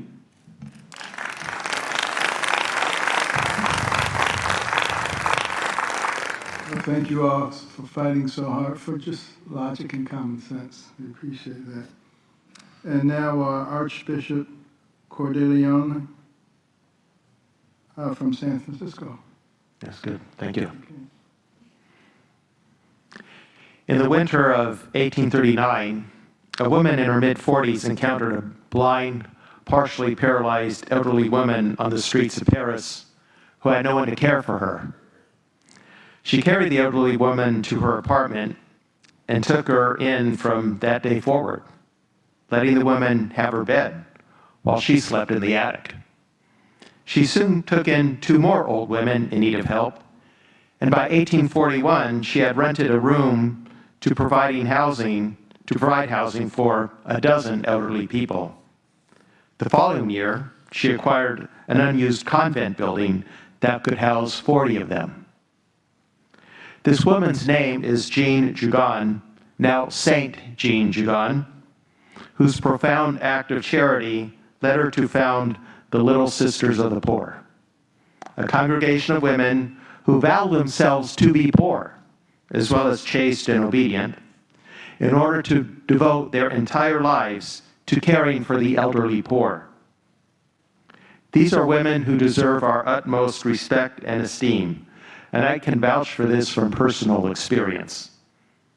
Why then would these humble, holy, and self-giving women have to find themselves in a multi-year burdensome litigation with the federal government over a contraception insurance mandate that was part of the Affordable Care Act? Why must they be deprived of their God-given and constitutional right to serve the poor, and with such great sacrifice in accordance with their moral principles derived from their religious faith? The courage of this poor religious community to take on the federal government with its endless resources cannot be overstated. Their witness to heroic evangelical charity is unmatched, and all of us should take inspiration from their courage. Their fight to uphold religious liberty was not just for them and the thousands of vulnerable elderly they serve, but was a fight for all of us, and in some sense, a fight for the soul of our country, as we've heard over and over again this morning. So many times this has happened. People want to serve the poor with such great sacrifice and generosity, get bogged down in very expensive, years-long litigation with the government. This is why it is important that we are here today, and I am grateful for the opportunity to address you and grateful for the work of this commission, which can be a path to restoring unity in this one area of division. All of us, including non-believers, should be invested in the principle of religious liberty. It is through the faith community that the common good is often most effectively pursued. And without the freedom to publicly witness to our faith through charitable works, everyone suffers. In California, where I am from, there is a Catholic hospital being sued by the state because it refuses to offer abortions. The state attorney general sued St. Joseph Hospital in Eureka, claiming the hospital failed to perform an emergency abortion on a patient with twins. The AG claims that the hospital violated California's emergency services law, even though up to this event there was never an expectation that a Catholic hospital would have to perform an abortion, except in the situation that required an indirect abortion to save the life of the mother. Should the courts rule the wrong way in this case, all Catholic hospitals in California will be threatened. Then there is a case in Sacramento where another Catholic hospital refused to perform a hysterectomy for the purposes of gender transition. The state sued the hospital, maintaining that the refusal to perform the surgery was in direct violation of California's Civil Rights Act, which forbids discrimination on the basis of sex. Again, should the courts rule the wrong way on this, all Catholic hospitals in California will be threatened. Every year there are bills introduced into our state legislature to expand private insurance coverage for sterilization, IVF, abortion, surrogacy, gender-affirming care, and so forth. If these bills include a religious exemption, the exemption usually only covers organizations that fit a very narrow definition. Employs people of their same faith, serves people of their same faith, and has the primary purpose of inculcating religious values. So here we have the secular government defining for religious communities what it means to be religious. Moreover, it contradicts our own definition of who we understand ourselves to be in our service to the community, especially on that second point. And so it excludes all of our healthcare and social service institutions. Indeed, not only do we serve people of all faiths and none, We don't ask them what their religion is when they come to us for our help. We simply give it to them. Moreover, what does it mean to inculcate religious values? We believe that simply by serving the sick and poor with the self-emptying love of Jesus Christ, we are inculcating religious values by that witness. It is a matter of witness, not preaching platitudes. In my own city of San Francisco, I am proud that the first AIDS hospice was run out of one of our parishes, and it was soon followed by Mother Teresa's missionary of Charity Sisters. Before the government established a home for those dying with AIDS, the church stepped up and led the way. And yet there are sadly countless examples of government suppression of the church's ability to serve those out of reach of the government by enforcing a new and narrow kind of moral standard on faith communities that are at odds with commonly held moral standards from time immemorial. This is government intervention that does not tolerate genuine diversity, despite rhetoric to the contrary. And if we lose this fight, we will have lost the soul of our country. The Founding Fathers understood the value, even necessity of religion, of religious citizens, and the freedom to practice one's faith, which is different from the freedom to worship. The First Amendment is not simply about the freedom to worship as we believe, but to live and act according to those beliefs. The Founding Fathers understood that there had to be a check on secular government in order to prevent the constant tendency to overreach and control. They understood that communities of faith provide this check and may at times serve as the only barrier to the government descending into tyranny and despotism, which happens in parts of the world where robust religious freedom is not embraced, in contrast to our own Constitution, which is why robust religious freedom benefits everyone in society, non-believers as well as the religiously observant. The framers of our Constitution knew what they were doing, and we adhere to their vision to our flourishing or violate it to our demise. Thank you.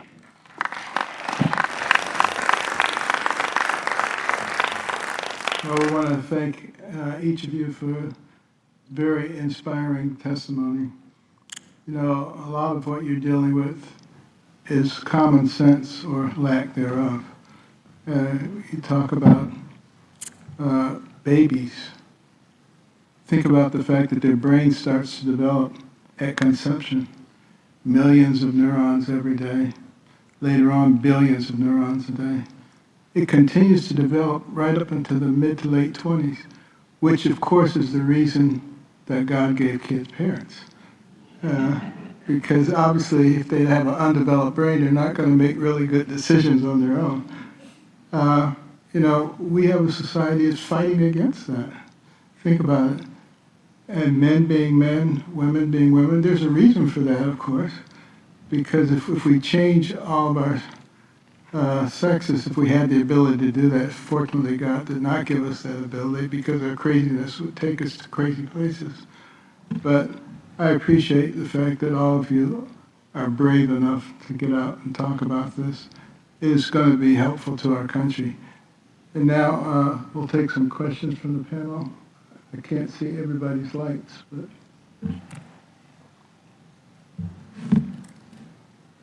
Franklin Graham? I've got a question for you, Sherry. Are things okay in Anchorage right now? I mean, you got anybody biting at your heels right now? We're okay. Things in Anchorage aren't okay. We're in the middle of elections right now for the Assembly, and our Assembly has been the big problem with so many of these issues. And so April, we should get a whole new Assembly, and that will change the city. It's gone really downhill. They've abated camps all over town, but that doesn't mean that people still aren't out there. They're in the woods, further in the woods. And so they made it illegal for people to camp in the city. It's just not the same Anchorage it was 20 years ago at all. So. I know Alaska's been extremely cold this winter. Yes, it has. And it's still cold. It's still cold. When I left, it was minus 15. Are you all full? I mean, do you turn people away at night? Our limit is 80, but we always go over. We have an apartment complex across the street for our students, so if there's some ladies I know are stable, I'll move them over there, bring more in. We'll let ladies come in and just sit at the table all night if we have to. So rarely will we ever turn somebody away unless they're very belligerent and violent. So, but no, it's just too dangerous out there. It's dangerous for men on the street out there. Yeah. So. Thank you for what you do. Thank you. It's my honor. You can see how stressful it is to some of those women coming to a shelter. If they're willing to go out and sleep in the woods in Alaska in the middle of winter. But, you know, why do they call it a women's shelter? Because it's for women. Just logical stuff. But logic and common sense doesn't seem to be that common anymore. Okay, sir. Thank you all very much for your testimony. I just wanted to speak briefly to what the Archbishop mentioned. I'm familiar with the case of Little Sisters of the Poor because I'm on the board of the Beckett Fund, which has represented them for so long, and also because I testified in Congress on behalf of the rights of Catholic organizations and others during the original debate over the Affordable Care Act. And I just wanted to highlight one point the Archbishop made, which is, in this case, we're dealing with something even more pernicious than a violation of religious freedom, which itself would be egregious. What we're dealing with is the bureaucratic redefining of religion itself and what it means to act in a religious capacity. As I recall, originally the argument that was made by the Obama administration was that organizations that service those beyond their own faith are not considered religious organizations. So literally, an organization titled Little Sisters of the Poor, which proclaims how their faith motivates them to service the poor, is not considered acting in a religious capacity.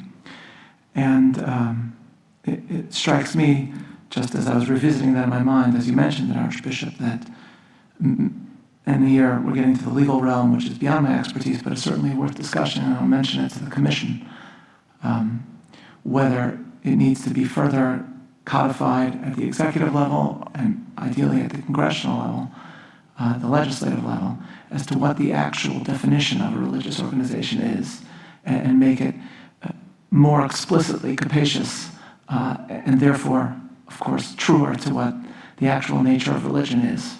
If you have any comments on that, please.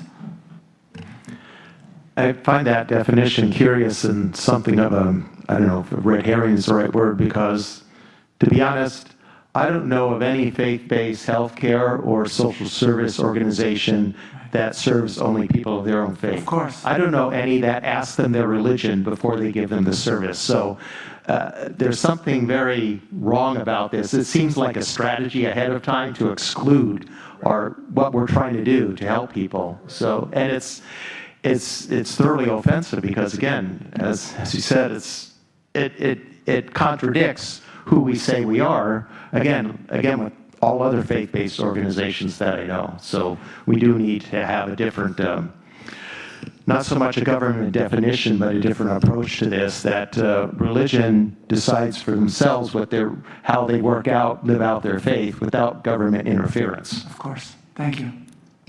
And thank you, Rabbi, for that question. Jean Marie Davis, I'm so impressed with that story. And with your ability to express yourself and to read. After such a horrendous start, where did you get that courage and determination from?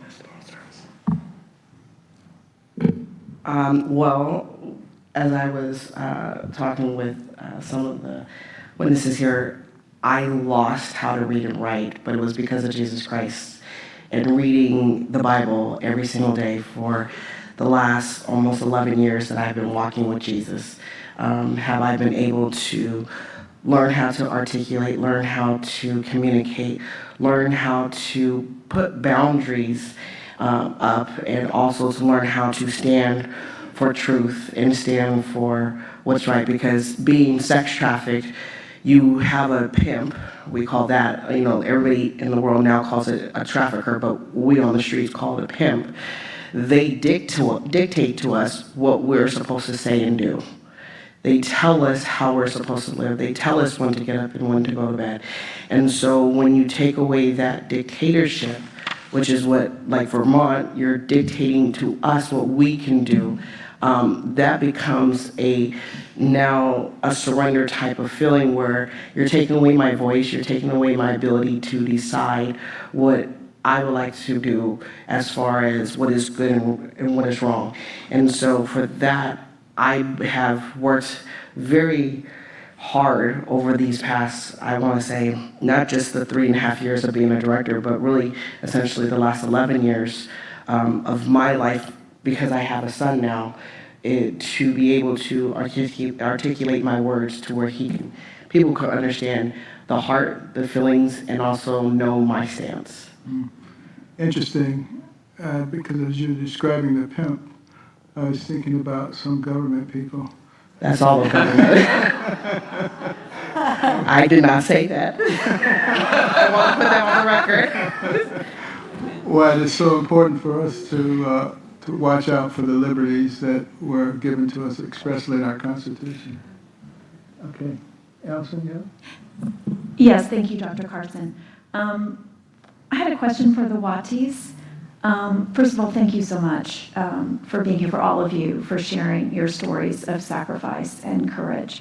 I think you said it was how many years of litigation or the process where you weren't able to foster? I think it was several years. I think you said 3 years. Yeah, 3 to 4 years. 3 to 4 years. As a mom, I often think to myself the saying, the days are long, but the years are short. Yeah. And it struck me the human cost in that 3 years of children being served, especially young children. Sadly, in the world of litigation, 3 years can be a drop in the bucket. But could you help us and the committee and the commission, the people that are watching, kind of get a better sense of when that 3 years, the cost in terms of the children that you weren't able to foster during that time? What's the human cost? Yes, of what you went through? Thank you for that question. We have 5 children, 3 biological, 2 adopted, and we don't need more children, but we did want to help. We did want to continue to help, and that was what's so jarring to me was, why can't we just help? I particularly was devastated at the idea of never getting to foster again, because it had become such a core part of our family culture and our family. We talk a lot about how we, as believers in Christ, are adopted into His kingdom. And we speak to our boys about that a lot, that we are all adopted in a way, and we just... we were devastated at the idea of never getting to do that again. So we're very thankful that we get to dive back in at this point. And do you have anything that you want to add? Yeah, we're excited. We've already called the DCF office in Brattleboro, Vermont. They seem to be a little bit relieved in some ways. I think we've made their job easier. There's going to be more families, more candidates stepping forward. Right, that the people that are in the front lines as social workers connecting children in need to families are going to be able to have more options available. And so we look forward to being able to go forward with them. And that was the other thing. It wasn't just us and the Gants that were affected by this. There were we know a lot of families that either had to back away silently, or just the day that Vermont signed the papers, Rebecca and I were at homeschool co-op together, and we met a new woman who said that she wanted to become a foster parent, but she knew that with the new policies, they would never allow her to. And Rebecca and I looked at each other from across the room. I said, should we tell her? And we were able to share the joy of the win, and that she was so excited that she was going to get to join in helping the state, and all the other families that we know either had their license revoked or had to back away silently, they can jump back in. It will just open up so much more help for the state at this point. And thank you too for highlighting, as horrific as what's happened to each of you is, I think part of the point of your prosecution and persecution is precisely to keep others afraid and not coming forward. And so thank you for refusing at great cost to yourselves, refusing to give in to that, because you're standing up not just for yourselves, your charities, your own mission, but also countless others. So we're grateful to you. Thank you. Yep. I just wanted to pick up on the exchange that Rabbi Soloveitchik and Archbishop Corleone had when Archbishop, you said something to the effect of, it seems like they're trying to weed us out. And I want to suggest more bluntly that I think a lot of this is intentional. I think there are various government bureaucrats who want to win not just on whatever the ideological policy is, but also on eradicating the space of civil society and of faith-based civil society in particular.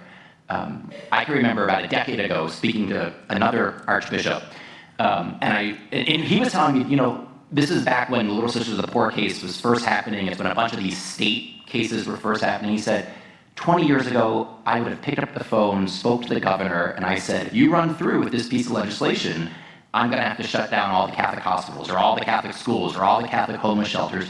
And the governor would have said, no, we need your services. I'll find a way of crafting legislation so it doesn't violate your religious liberty. He said to me, he's like, Ryan, if I made that phone call today, he would say, great, I get 2 for the price of 1. Right. I get to shut you down and I get to impose my new orthodoxy. And so I think, you know, the report that we make to the president needs to highlight that that's part of what's going on here. These are not accidental byproducts. This is intentional. It's by design. And I think the other thing we need to highlight is just how important that space between the government and the individual citizen is. You know, we were talking at breakfast about Tocqueville and civil society. That in-between space, that mediating institutions are vitally important for the health of a republic like ours. And I just thought, you know, the very first testimony we heard from Jean-Marie, like, you know, the question that you heard was, what can I do to help?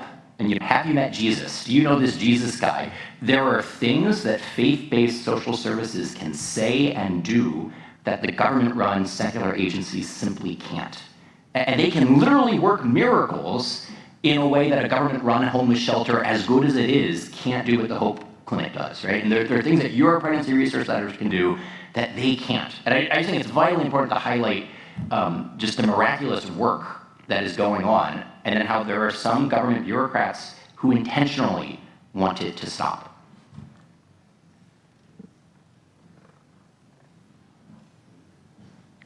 Just a quick comment. I quite agree with that. I think they want us out of healthcare. They want us out of education. And to me, a lot of it hinges on that word love, like providing a loving home.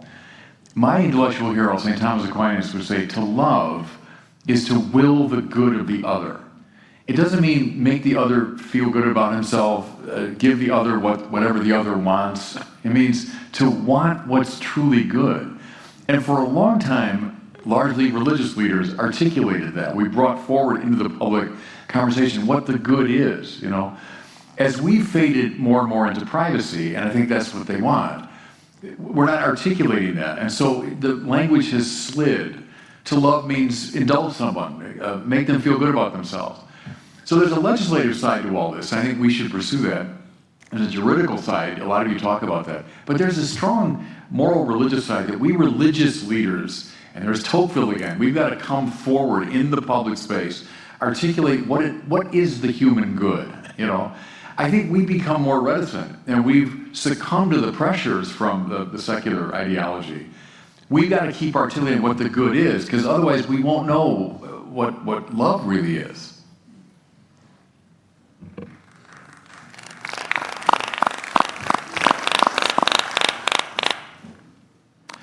Yeah, thank you. Just a few comments. Listening to all this, I can't help thinking, I just finished this big book on the American Revolution, and it becomes absolutely undeniable that the liberties we have in this country, everything we have in this country, comes from a biblical Judeo-Christian foundation.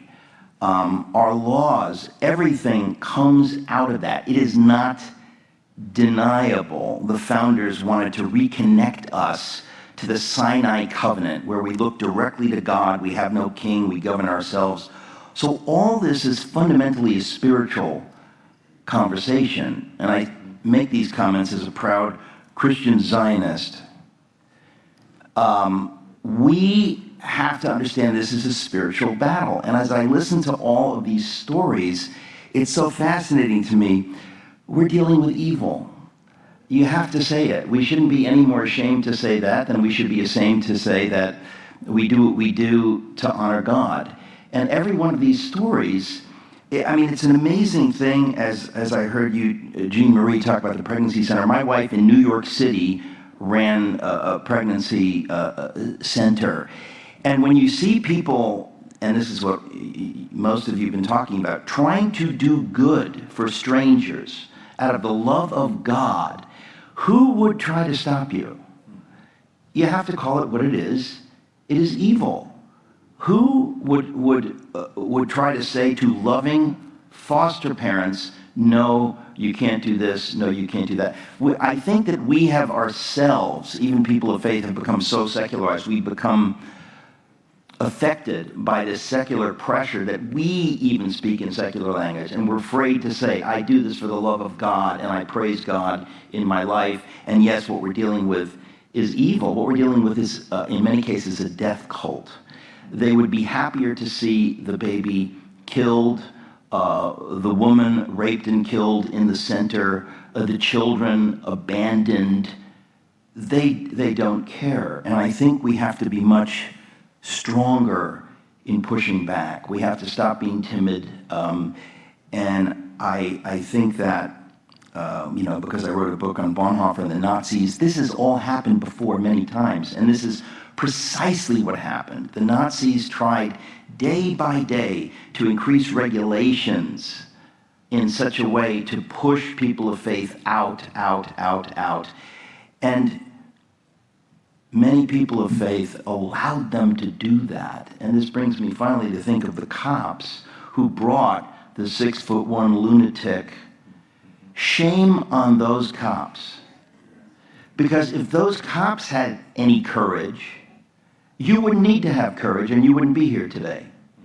And all across our society, we have people, just as many Germans were perfectly willing to look the other way because they didn't want any trouble, not caring that because they're looking the other way, a Jew is in a boxcar going to his or her death. They didn't care. And we have many Americans who don't care.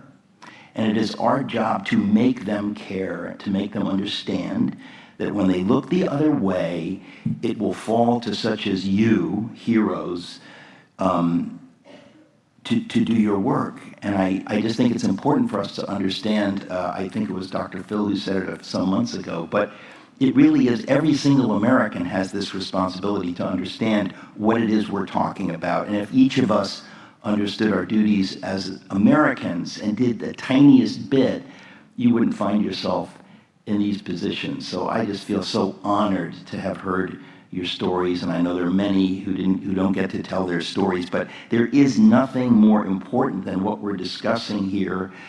This touches on the liberties of every single human being in the United States of America, and we know there are dark forces that are at war with what God has done in this nation. And thank you for your heroism in living out your faith on this issue. Thank you, Eric. Thank you for testifying. You all were terrific. Thank you very much. Thank you.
One of the important issues that we hear lots about are religious liberty taking away from people over the vaccination issue. And so we wanted to, and we've had a few witnesses before, but this panel will be addressing that. Nancy and Isabella Costain, you'll be up first. The floor is yours. Thank you. Pull the mic close to you or lean into it a little bit. Okay. Thank you very much. We're very grateful to the Commission for providing the opportunity to share our story. And we are also very grateful to the Trump administration for finally giving us a voice. My husband and I were raised in Roman Catholic families, but during my young adulthood, I had fallen away from my faith. After time, reflection, and repentance, I renewed my dedication to God. This dedication fuels our commitment to providing a strong foundation for our children based on Christian principles. My husband and I are also parents of 2 vibrant and healthy children who are excluded from education, enrichment services in New York State due to the repeal of the religious exemption for vaccines. When we were blessed with our first child, I had a basic understanding of vaccination. We began a vaccine schedule with the intent to eventually meet the requirements for school entry. But after she experienced adverse reactions, I began to research and became aware of product development practices and the use of animal and human cell lines that conflict with our religious beliefs. We had an obligation to make the best judgment based on the available information and in good faith and conscience. After consideration and prayer, we determined that it was in the best interest of our child to seek a religious exemption. My children attended school with approved religious exemptions until 2019, when New York State removed a religious right that had existed for over 50 years, denying 26,000 children access to education, enrichment, and services. On my 7th birthday, I lost my right to an education in New York State after the religious exemption was repealed. When I blew out the candles on my cake that day, I was unaware how drastically my life was about to change. What happened that day and the 7 years that followed has become etched into every part of who I am. Even though I am very healthy, the state treated me as though I was dangerous and sick. My family would not comply with the new law because of our beliefs on faith, family, and human dignity. My school district wanted nothing to do with me. We were not allowed to begin the school year with our friends and teachers. I didn't understand why the bus was not stopping at our house anymore, and I became confused as we began 2 years of homeschooling. Homeschooling is a blessing for families when it is chosen freely. My parents did not choose to homeschool. They tried their best to teach us at home, but could not recreate what my sister and I missed and needed. My sister and I felt alone, misunderstood, and forgotten. We began a life filled with stress, isolation, and uncertainty, and I carry the effects to this day. Before, I was outgoing and it was easy for me to make friends. Now it is harder to make friends because it is hard to trust people, and I always feel that I will be judged. That was the saddest time in my life, and I prayed every day for my situation to change. Despite legal efforts in the summer of 2019, the children remained excluded from schools, camps, and other activities. Like thousands of families, employment prevents us from moving out of New York State. It broke my heart to watch my children suffer as a result of their exclusion.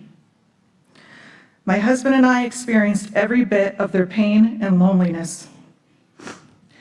Desperate to restore normalcy, we began to commute the children to private school out of state. We drive 3 hours every day to give them the opportunity to go to school. Our district will not provide bus transportation, resulting in incredible transportation costs. The unexpected tuition and costs are financially draining. I am unable to work full-time due to the commute, costing us over a third of our household income. Career advancement is impossible due to my lack of availability. The amount of money in salary, retirement, and benefits that have been lost due to the religious exemption repeal will never be recovered. The relentless worry has negatively affected my health. And though our children are banned from school grounds, we are still expected to pay our exorbitant school tax bills. The religious exemption was repealed, but secular exemptions remained. Lawmakers questioned the sincerity of our beliefs and disparaged our children while removing their fundamental right to an education. They said that our beliefs were utter garbage. The free exercise of religion includes a parent's right to direct a child's religious upbringing.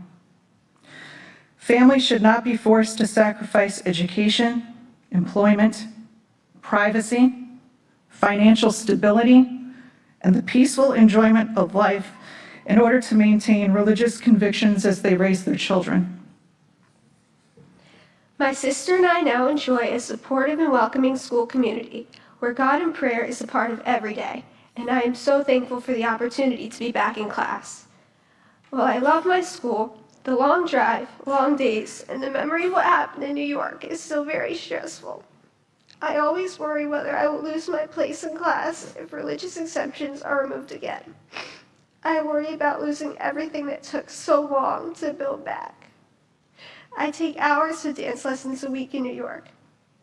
I often wonder why I can't sit in a classroom with those kids too. Though I am a high honors student, my future is uncertain. I am excited for high school, but there is a real possibility that I could be excluded again.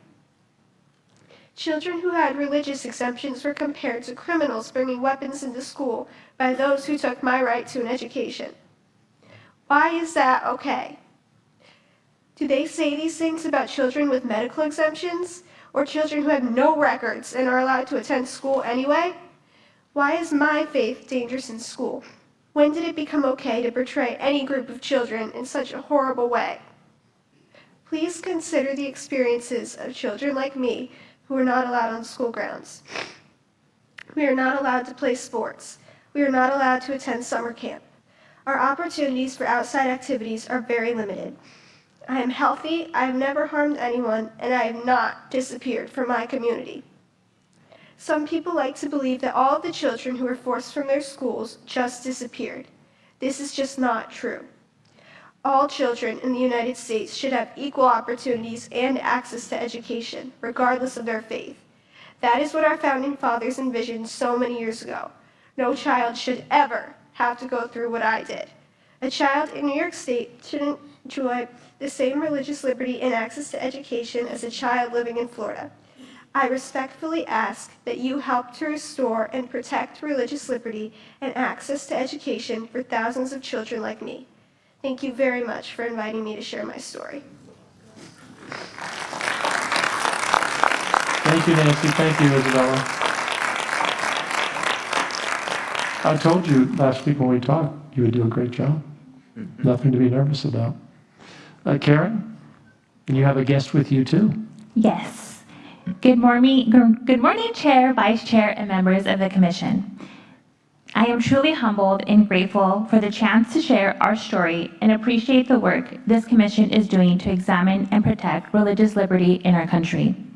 My name is Karen, and I am the mother of a beautiful 7-year-old little girl, and we live in Los Angeles, California. Like any parent, I want my daughter to grow up with the opportunity, community, and access to education. Yet, in our state, she is not allowed to attend school because of our family's sincere religious beliefs regarding medical decisions. Like many little girls her age, she loves drawing pictures, asking endless questions, and dreaming about what she's going to be when she grows up. In 2018, I remember the moment I first heard my daughter's heartbeat. Even though I knew at the time I would be raising her as a single mother, I felt an overwhelming sense of gratitude and peace. I believed then, and still believe today, that God entrusted me with an incredible blessing and responsibility in becoming her mother. My daughter spent the first 2 months of her life in the NICU. During that time, I leaned deeply on my faith. I prayed constantly, asking God to guide us through that season. When she finally came home, I presented her to the Lord and thanked Him for the miracle of her life. Since then, my faith has guided the way I raise my daughter and the decisions I make as her mother. We attend a church that we love very much. My daughter prays with me, and one of her favorite times of the day is when we read Bible stories before bedtime. There is a verse that I hold very close to my heart as a parent. Train up a child in the way he should go, and when he is old, he will not depart from it. That passage from Proverbs reminds me that my role as a mother is not only to care for my daughter physically, but also to guide her spiritually according to the convictions of our faith. Those convictions also guided me when I prayerfully considered decisions related to my daughter's healthcare and medical treatment. Through sincere prayer, reflection, and research, I made the decision not to vaccinate my daughter. The decision was not made lightly. It was a deeply personal decision rooted in my faith and in my understanding of my responsibility before God as a parent when making healthcare decisions for my child. However, I soon learned that in California, there is no longer a religious exemption for school attendance when it comes to vaccination requirements.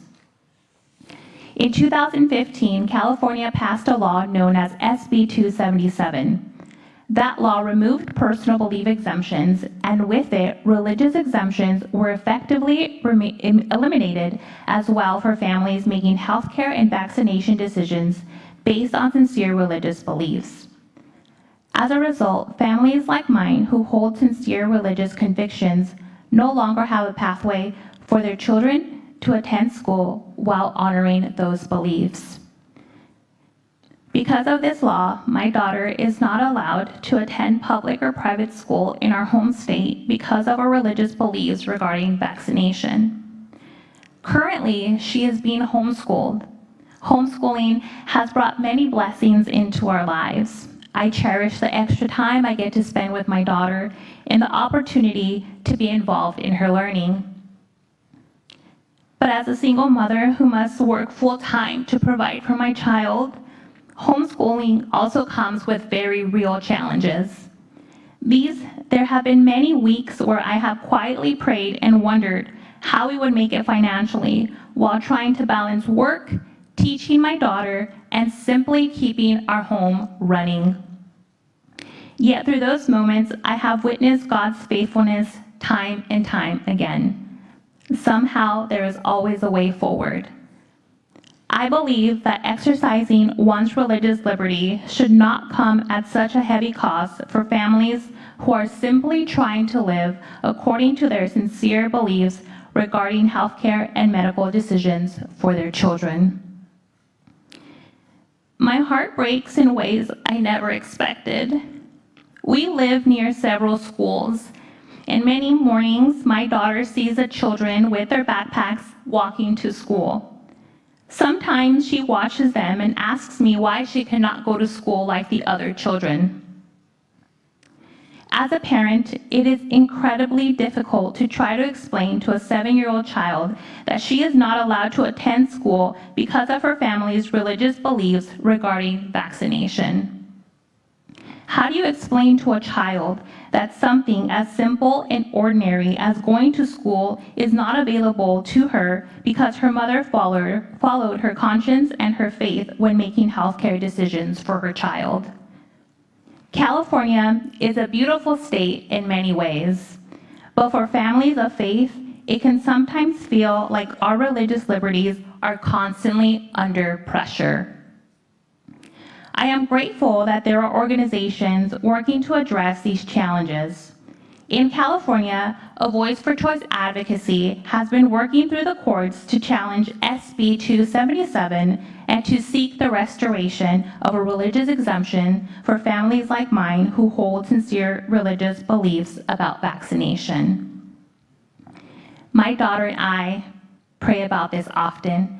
In fact, she has become what I lovingly call a little prayer warrior. We pray that the courts will see the injustice of denying families the ability to live according to their faith while still allowing their children to access education. Scripture reminds us that it is for freedom that Christ has set us free. For families like mine, that freedom means being able to raise our children according to our faith and our conscience without being excluded from basic opportunities like education because of medical or vaccination decisions. At the end of the day, I am simply a mother trying to raise my daughter according to my faith and my conscience. I pray that one day she will be able to walk into a classroom like every other child without her family having to choose between education and our deeply held religious beliefs, which do not allow me to vaccinate my child. Thank you for listening to our story and for protecting the freedoms that allow families like mine to live according to our faith. And if it's all right, my daughter wanted to share something really quickly.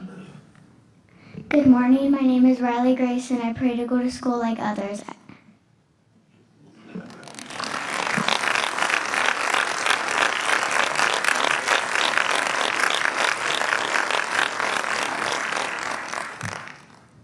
Thank you. Thank you. Dr. Aaron Carietti? Yes. You're on. Thank you. Chairman, thank you to all the commissioners for this opportunity to address you. My name is Aaron Carietti. I'm a physician specializing in psychiatry and director of the Bioethics, Technology, and Human Flourishing program at the Ethics and Public Policy Center. The first part of my remarks will harken back to the first panel of the day and look at religious freedom for healthcare providers. And then the second part of my remarks will circle back to the theme of this panel, which is religious freedom related to vaccines and informed consent for vaccines. When I was a medical student on my obstetrics clerkship, I was assisting my first patient on the labor and delivery service. But this woman's labor was not progressing well, so they decided to convert her from a vaginal delivery to a cesarean section. I was to scrub in on the case and assist with a C-section in the operating room. I walked with the intern into the patient's room to obtain consent for the procedure. The patient, still huffing and puffing from painful labor, said, "I just spoke to my husband. We decided that while you're in there, you can go ahead and tie my tubes." The intern responded, "Are you sure?" And the patient replied, "Yes." That was the extent of the informed consent for an irreversible procedure that would render my patient permanently sterile. So then as the intern and I walked to the scrub station, I informed her that while I was willing to assist on the cesarean section, I would need to step out of the operating room and not help with the tubal ligation as a matter of conscience. The resident became irate, asking, "How dare you impose your views on the patient?" I replied that I was imposing nothing on anyone, merely telling her what I was willing and not willing to assist on. I didn't end up scrubbing in on that case, and for the rest of the rotation, that intern made my life hell. I managed a passing grade, but the comments that ended up in my dean's letter and my residency application from obstetrics were unfairly critical, not because of my performance, but because I chose to exercise my rights of conscience.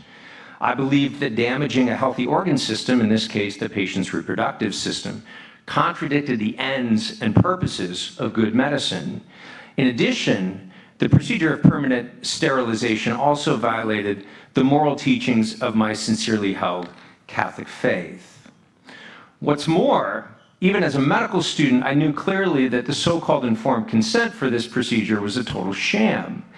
I mean, what woman in the middle of labor wants in that moment to think about having another baby? That's clearly not the time to hurriedly make this irreversible medical decision. I didn't realize it at the time, but I was also the only person in that case actually upholding the hospital's own policy. For this was Georgetown University Hospital, which as a supposedly Catholic institution was legally bound to abide by the ethical and religious directives of the Catholic bishops, which forbade procedures whose sole aim was permanent sterilization.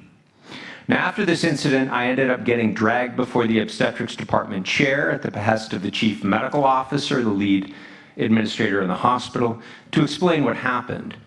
As a lowly medical student, the power dynamics were intimidating, and nobody from the hospital administration or the School of Medicine accompanied me through that process.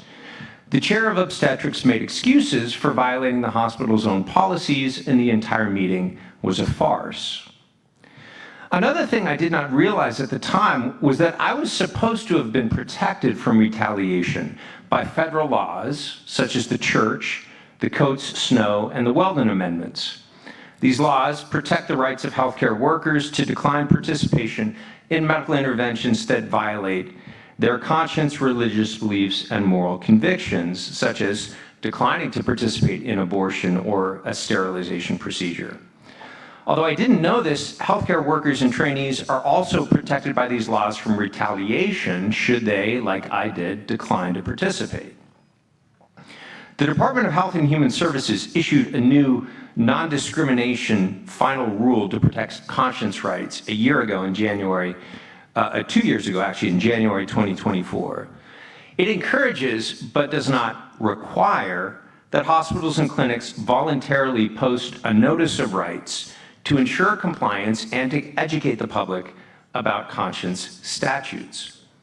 Now, these laws were actually in place when I went to medical school, but I had no understanding of them. I had no understanding of my rights under federal law. As a medical student actually interested in ethics, I was better informed than most students on these issues. Yet still, through that whole process, I was never advised of my rights, even after they were violated and even after the top leadership in the hospital was notified of that fact. Clearly, if healthcare providers and trainees are not informed of their rights at orientation, then the laws on the books remain a dead letter. Those rights if those rights are violated, individuals and trainees need support not just from the HHS Office of Civil Rights, but they also need, as another panelist already suggested today, a private right of action in order to defend themselves and defend their rights in case the Office of Civil Rights is slow to respond to complaints, as they have been under various administrations. Furthermore, these protections need to be extended in federal law to include other procedures, which were not common when these laws were first enacted, but which, as we've heard today, are now ubiquitous, such as doctor-assisted suicide, euthanasia, and sex-rejecting procedures, what advocates euphemistically term gender-affirmative care. While euthanasia is briefly mentioned in the Affordable Care Act, this merely regulates payments to hospitals. That law alone does not protect the conscience rights of individuals in states that have legalized, for example, doctor-assisted suicide. Okay, fast forward to 2021, when I was the director of the medical ethics program at the University of California. I was on a committee that was vetting all the COVID hospitals for the entire university, all 5 of our branch campuses that had hospitals, up until the vaccine mandate, which our committee was not consulted on, which I found puzzling because this was clearly going to be the most ethically controversial of all the COVID policies that the university was enacting. Troubled by the draft policy that was about to go into effect, I published a piece in the Wall Street Journal, co-authored with a law professor, arguing that university vaccine mandates were unethical. That failed to persuade the university, failed to get a conversation going even at the university and on our committee. And so they finalized the policy, and I had gone public as an opponent of it. So I had many people at the university reaching out to me, worried that they were going to get fired, worried that their religious convictions were not going to be respected, worried that their concerns about safety and efficacy were not going to be respected, and so forth. So I made the fateful decision to try to challenge the university's vaccine mandate in federal court. And I like to tell people, if you want to go sideways with your employer really quickly, a very efficient way to do that is to sue them in federal court. So the university wasted no time before the court even ruled in my case. They placed me on first what they called investigatory leave, then a month later on unpaid suspension, then a month after that they fired me. So they ran me through the paces to get rid of a full professor and director of their medical ethics program as quickly as they could. I've been a professor there in the School of Medicine for 16 years, 20 years if you count my residency training, and I had won the Excellence in Teaching Award 3 times from medical students. There had never been any complaints from patients or students against me. As we've already heard from the other panelists, when it comes to vaccines, laws in many states fail to protect conscience rights and religious liberty. While I'm not a lawyer, I fail to see how such laws could withstand judicial scrutiny, as it seems to me they clearly violate the free exercise clause of the First Amendment. For example, states like California, which we heard about from Karen, where I work and practice, do not have laws allowing religious or conscience-based exemptions for parents who opt out of childhood vaccination requirements. Many people have religious or moral objections, for example, to the use of cell lines derived from aborted fetuses or derived from embryos created and destroyed in a laboratory, which are very frequently used in the development and testing of many of the vaccines on the CDC's childhood immunization schedule. In states like California, if parents choose not to use these products, then they're not, as we just heard, not even permitted to send their kids to public or private schools. Those who cannot homeschool are left with no options. As Commissioner Ryan Anderson articulated during the first panel, one does not have to rely on doctrines of revealed religion to see that medicine has its own internal morality, that medicine should always and only be aimed at health and healing. By the light of reason alone, we can see that doctors shouldn't intentionally kill their patients, that doctors shouldn't intentionally destroy healthy functioning organs or organ systems, and that doctors should not force treatment on patients that patients decline for medical, moral, or religious reasons. In our current confused culture, however, it's often, as we've seen today, it's often men and women of faith, buttressed and given courage by their religious convictions, who uphold these traditional principles of Hippocratic medicine. Some federal laws protect them in these circumstances, but these laws are neither well known nor are they consistently enforced. They're also too narrow to cover new threats to the integrity of medical practice. After the excesses and authoritarian overreach by governments during COVID, the people of the United States are now pushing back and reasserting their rights of conscience and freedom of religion in healthcare and other realms of public life. I pray that this committee will assist them by strengthening and enforcing federal laws on the books, educating the public regarding rights that are already protected under law, and leaning on states to do the right thing when it comes to free and informed consent. Thank you. Thank you, Doctor. Kelly? Couple of things. I want to come to you, Doctor, second, but I don't know if you're aware in New York, we actually have a lawsuit that just went to the Supreme Court on behalf of the Amish. Are you aware of that case? Yes, the Miller versus McDonald case. Yes. Yes. And so there's some hope, at least. We used to all, have a religious accommodation in every state for people who had religious objections to vaccine mandates for their children. And it's a shame. I mean, in our case, we've got the Amish who've just been trying to be left alone for 250 years. And they're coming in and saying, we're going to vaccinate your children, and that didn't go over too well. The good news, though, is the Supreme Court, they vacated the bad decisions below in New York. And looking at Mahmoud, a recent victory, they sent a message down saying, why don't you redo this time looking at parental rights and religious freedom. So we were very encouraged that that happened, but we're going to see what happens after that. But I'm hoping that that would solve, if we got a good decision, maybe that would solve both of your situations. But certainly that it just brought to my mind that this is maybe something we can ask the president to do when this issue arises to the Supreme Court, that the Justice Department would weigh in on behalf of religious freedom. So I didn't know if you knew about that or not. So I at least wanted to mention it and be praying for that result. And Doctor, I want to ask you a question because this has confused me for years. I hear a lot from people who their pediatrician fires them because they won't do the vaccines. And it's because they're getting paid to do these vaccines. And I'm like, this seems like a horrible conflict of interest. Yeah. That it was never be allowed in law or in any other profession I want. How does this work? Or should we have laws that deal with the fact that physicians should not be paid for giving certain drugs to people? Well, so the payment is typically indirect.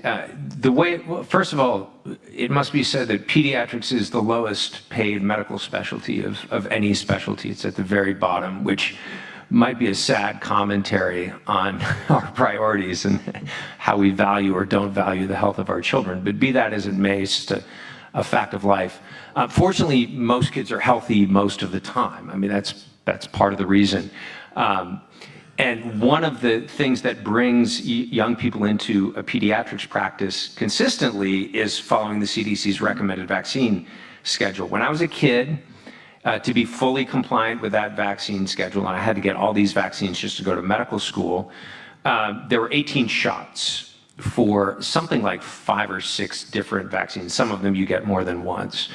Today, there's between 72 and 90 to follow the CDC's full vaccination schedule. So the requirements have ballooned massively. Each of these products was tested only individually in its clinical trials phase for FDA approval, which means none of them have ever been tested in combination. And many people today have legitimate questions about the cumulative effects of so many shots, which have not been well tested and studied, and the combination of these products when they're given with one another. And so just for asking questions, very often there's a mentality among pediatricians of this patient's going to put me at some degree of risk, which I think has no actual credible basis to it. And also, this is just a way to get people in routinely for visits that I can bill for. So the payments come in directly in the form of billing the insurance company for well child visits, for vaccine visits, and so forth. And that is a very significant source of revenue for many outpatient pediatrician practices. I don't know exactly how to resolve or settle that. Obviously, pediatricians who dedicate their life to the healthcare of children need to be adequately compensated. They need to be able to pay off their considerable medical student loans. So as a doctor, I am sympathetic to the idea of I need to maintain a practice that's financially viable. But if pediatrics has come to be so reliant on the administration of these products in order to get people in the door, then we have to find other ways of basically making the practice of outpatient pediatrics more viable without forcing products that people may or may not want on parents and on their children.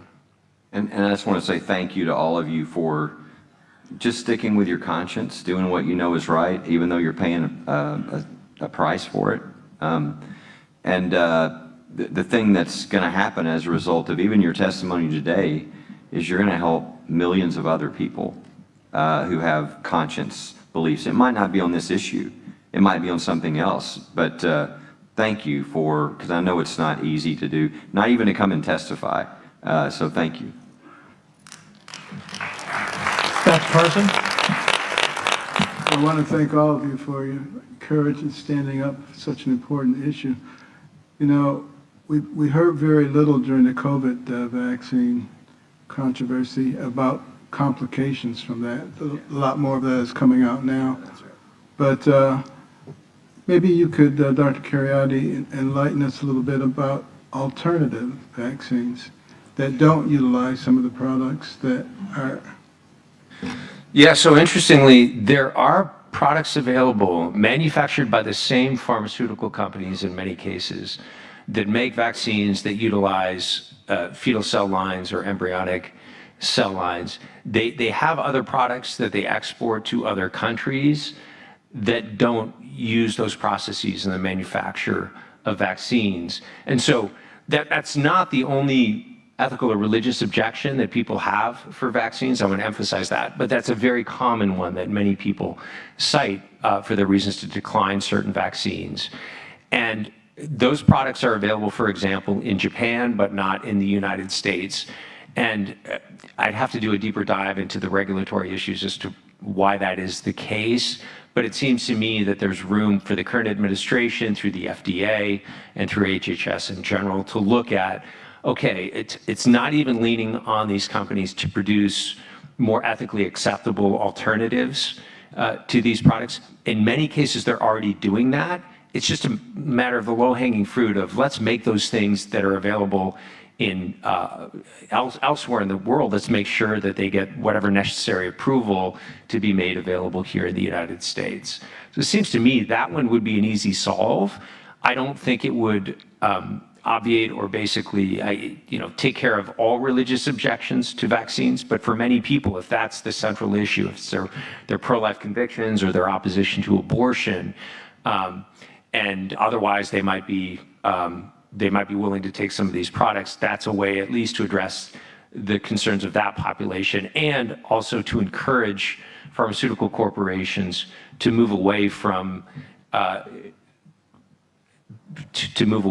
the use of products that have inherent problems and are inherently unethical.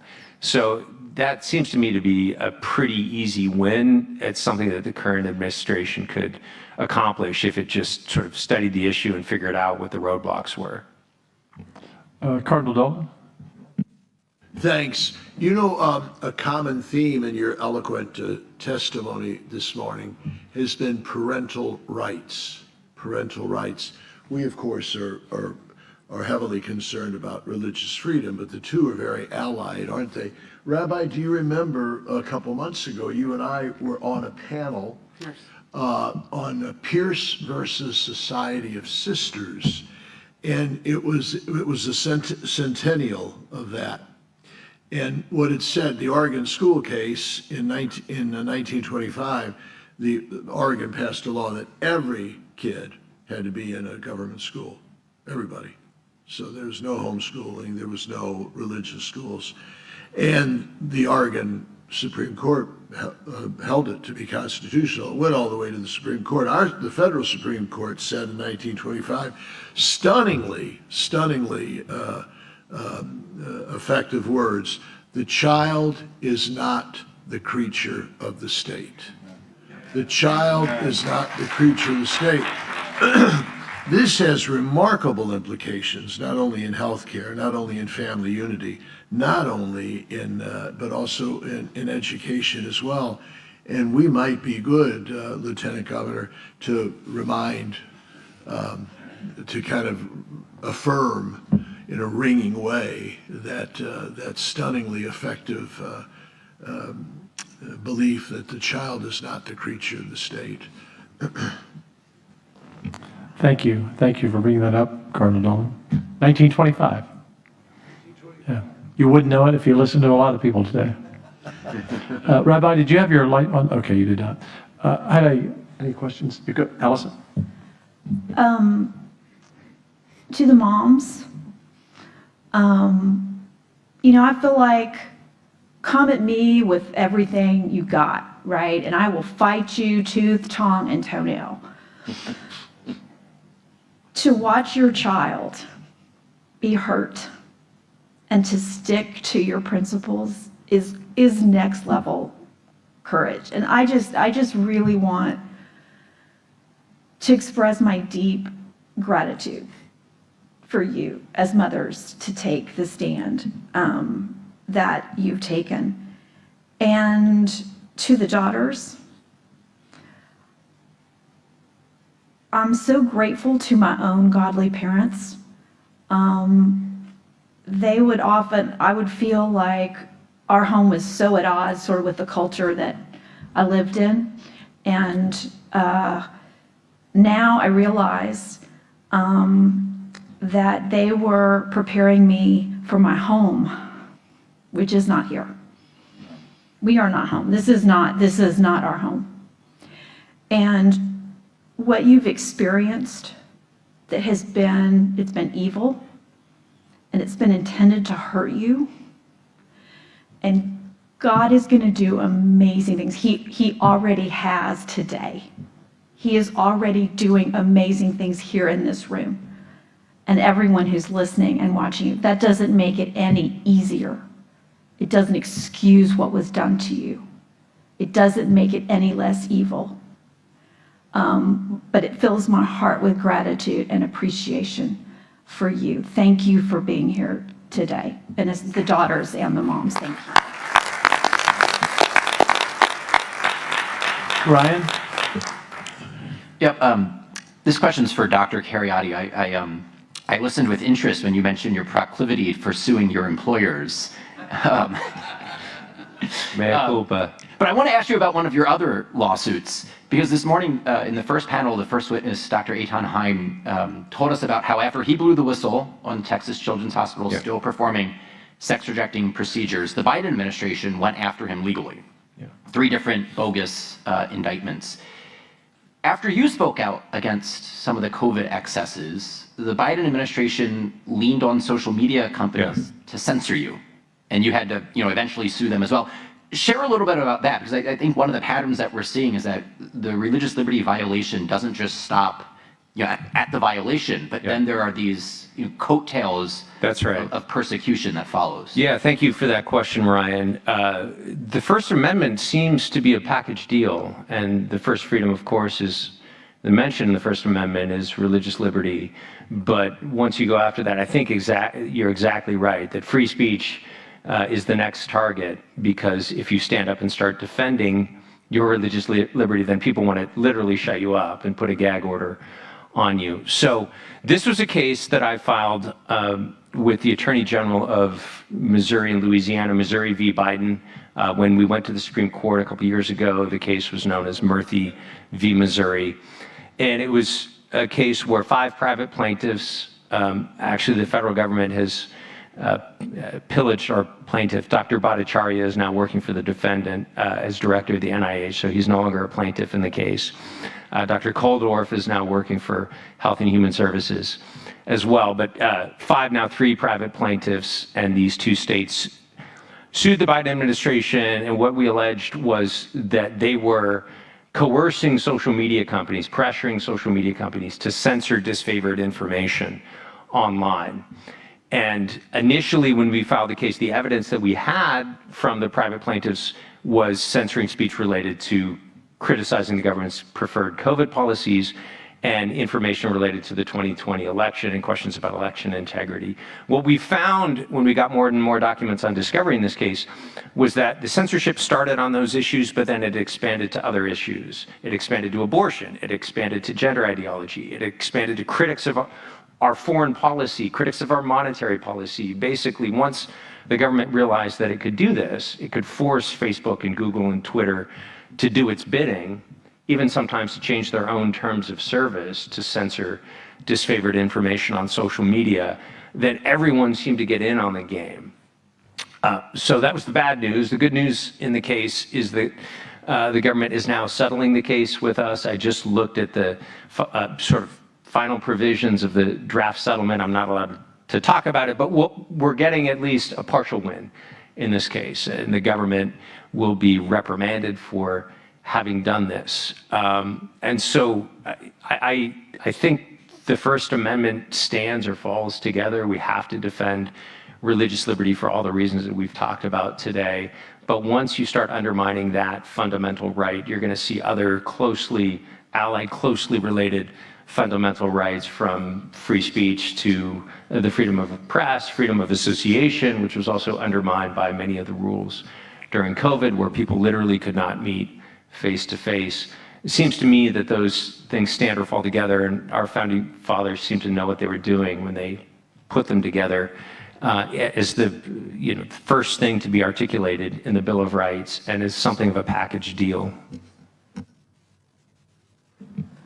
Any other questions? I have one, Nancy, for you. We had a Navy SEAL in our military hearing back in 2025 who testified that in his group, the SEALs that did not take the vaccination for medical reasons were allowed to continue.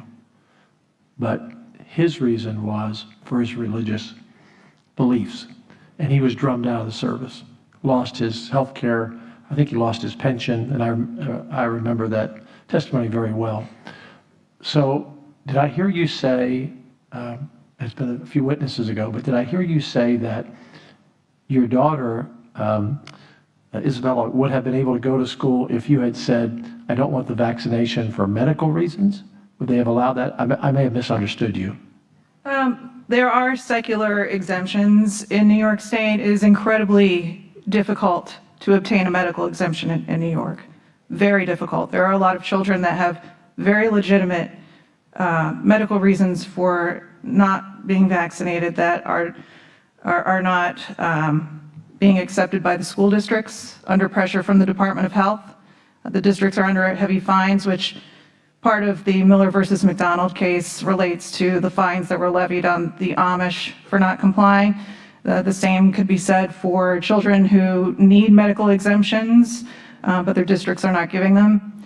However, there is a group of children that are allowed to sit in classrooms, children who do not have medical records and are considered displaced.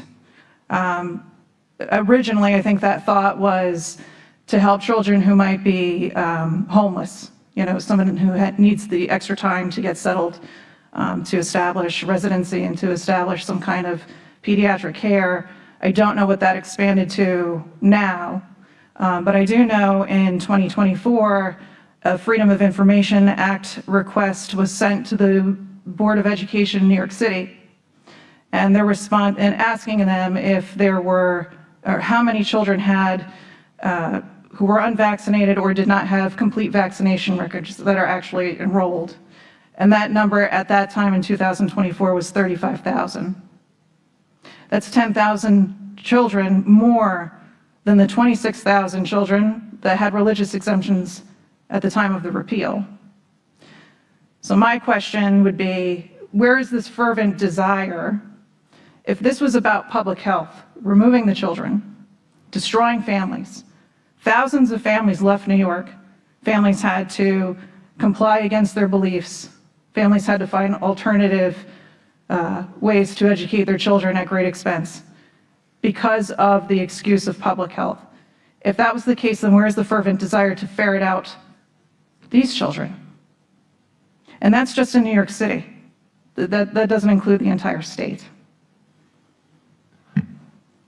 And Cardinal Dolan, I think you've said a couple of times today, or maybe you and Reverend Franklin, that you see a thread going through testimony.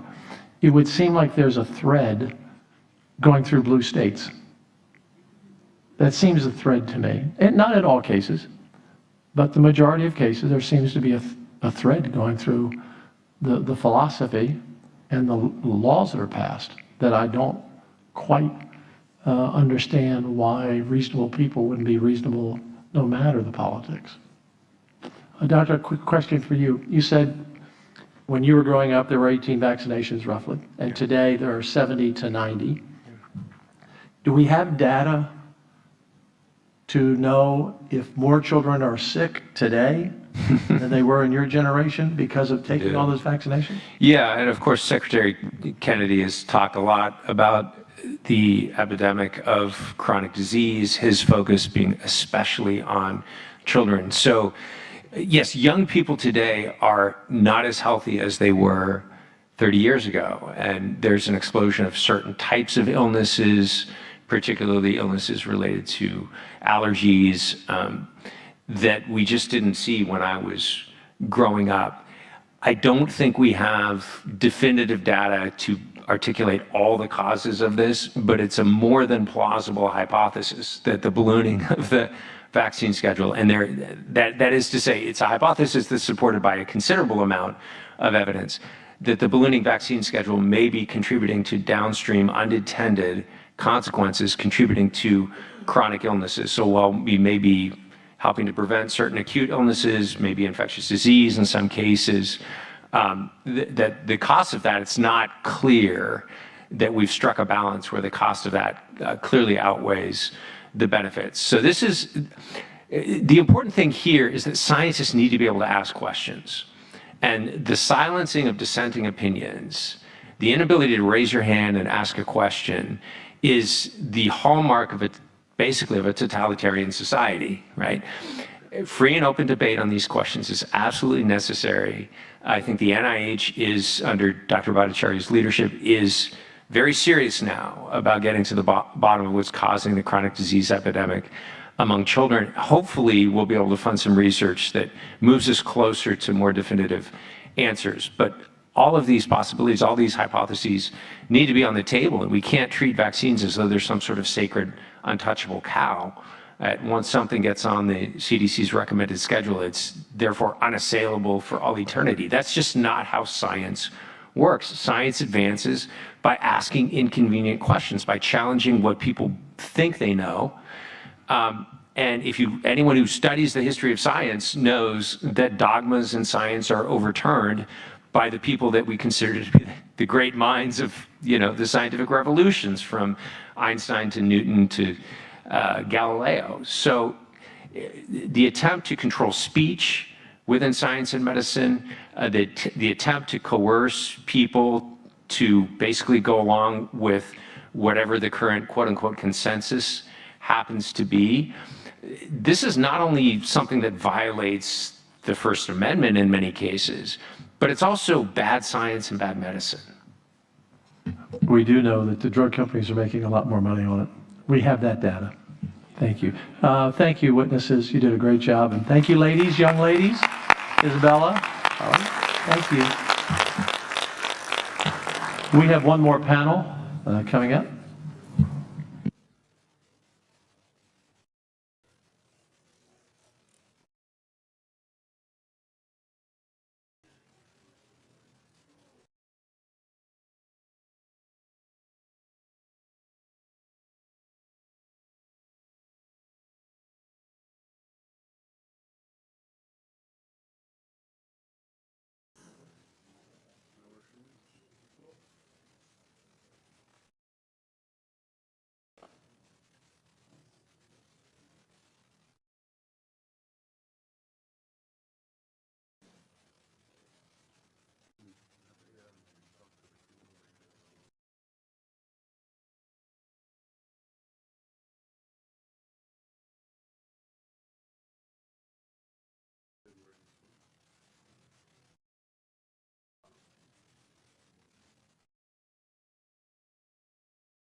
Welcome.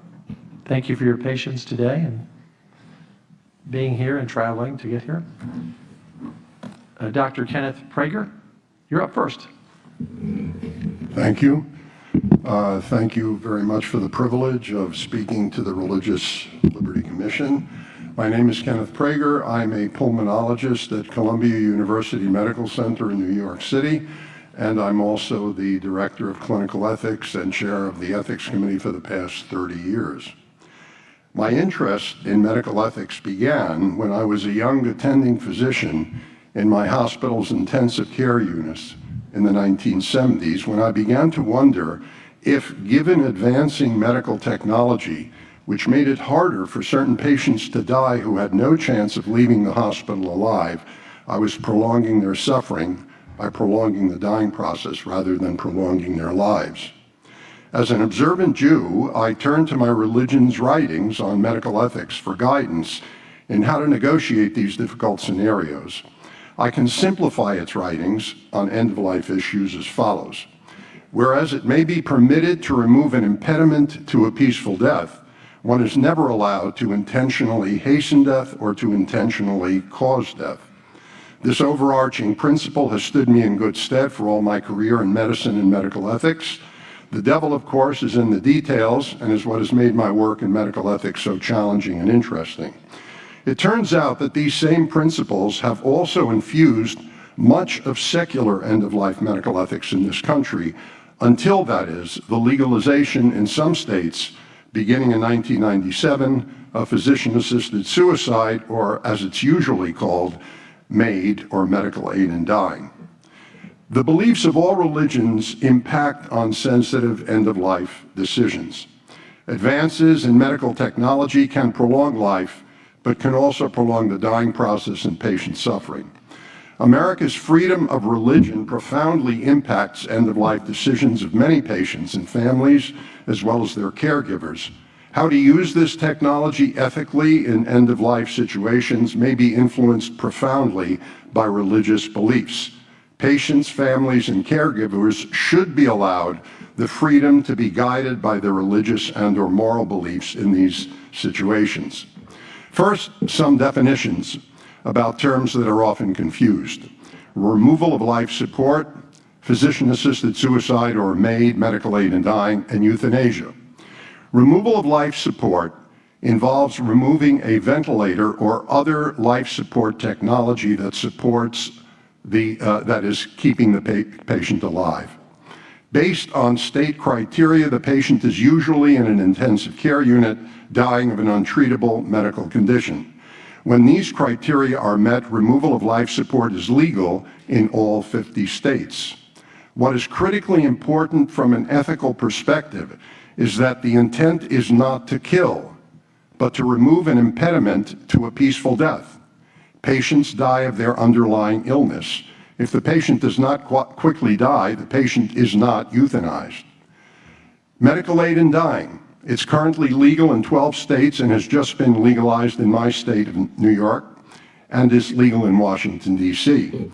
A patient likely to die within 6 months requests from a physician a lethal combination of drugs that the patient must be able to self-administer. The intent here is not to remove an impediment to death, but to cause immediate death.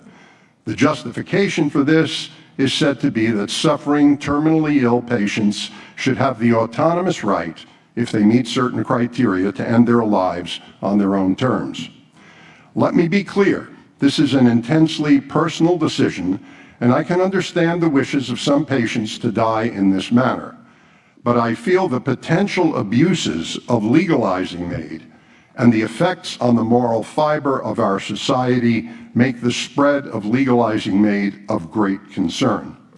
The arguments opposing MAID are multiple. Since the time of Hippocrates 2,400 years ago, before the advent of Christianity, physicians' medical ethics have opposed causing or hastening death, even at the request of a patient.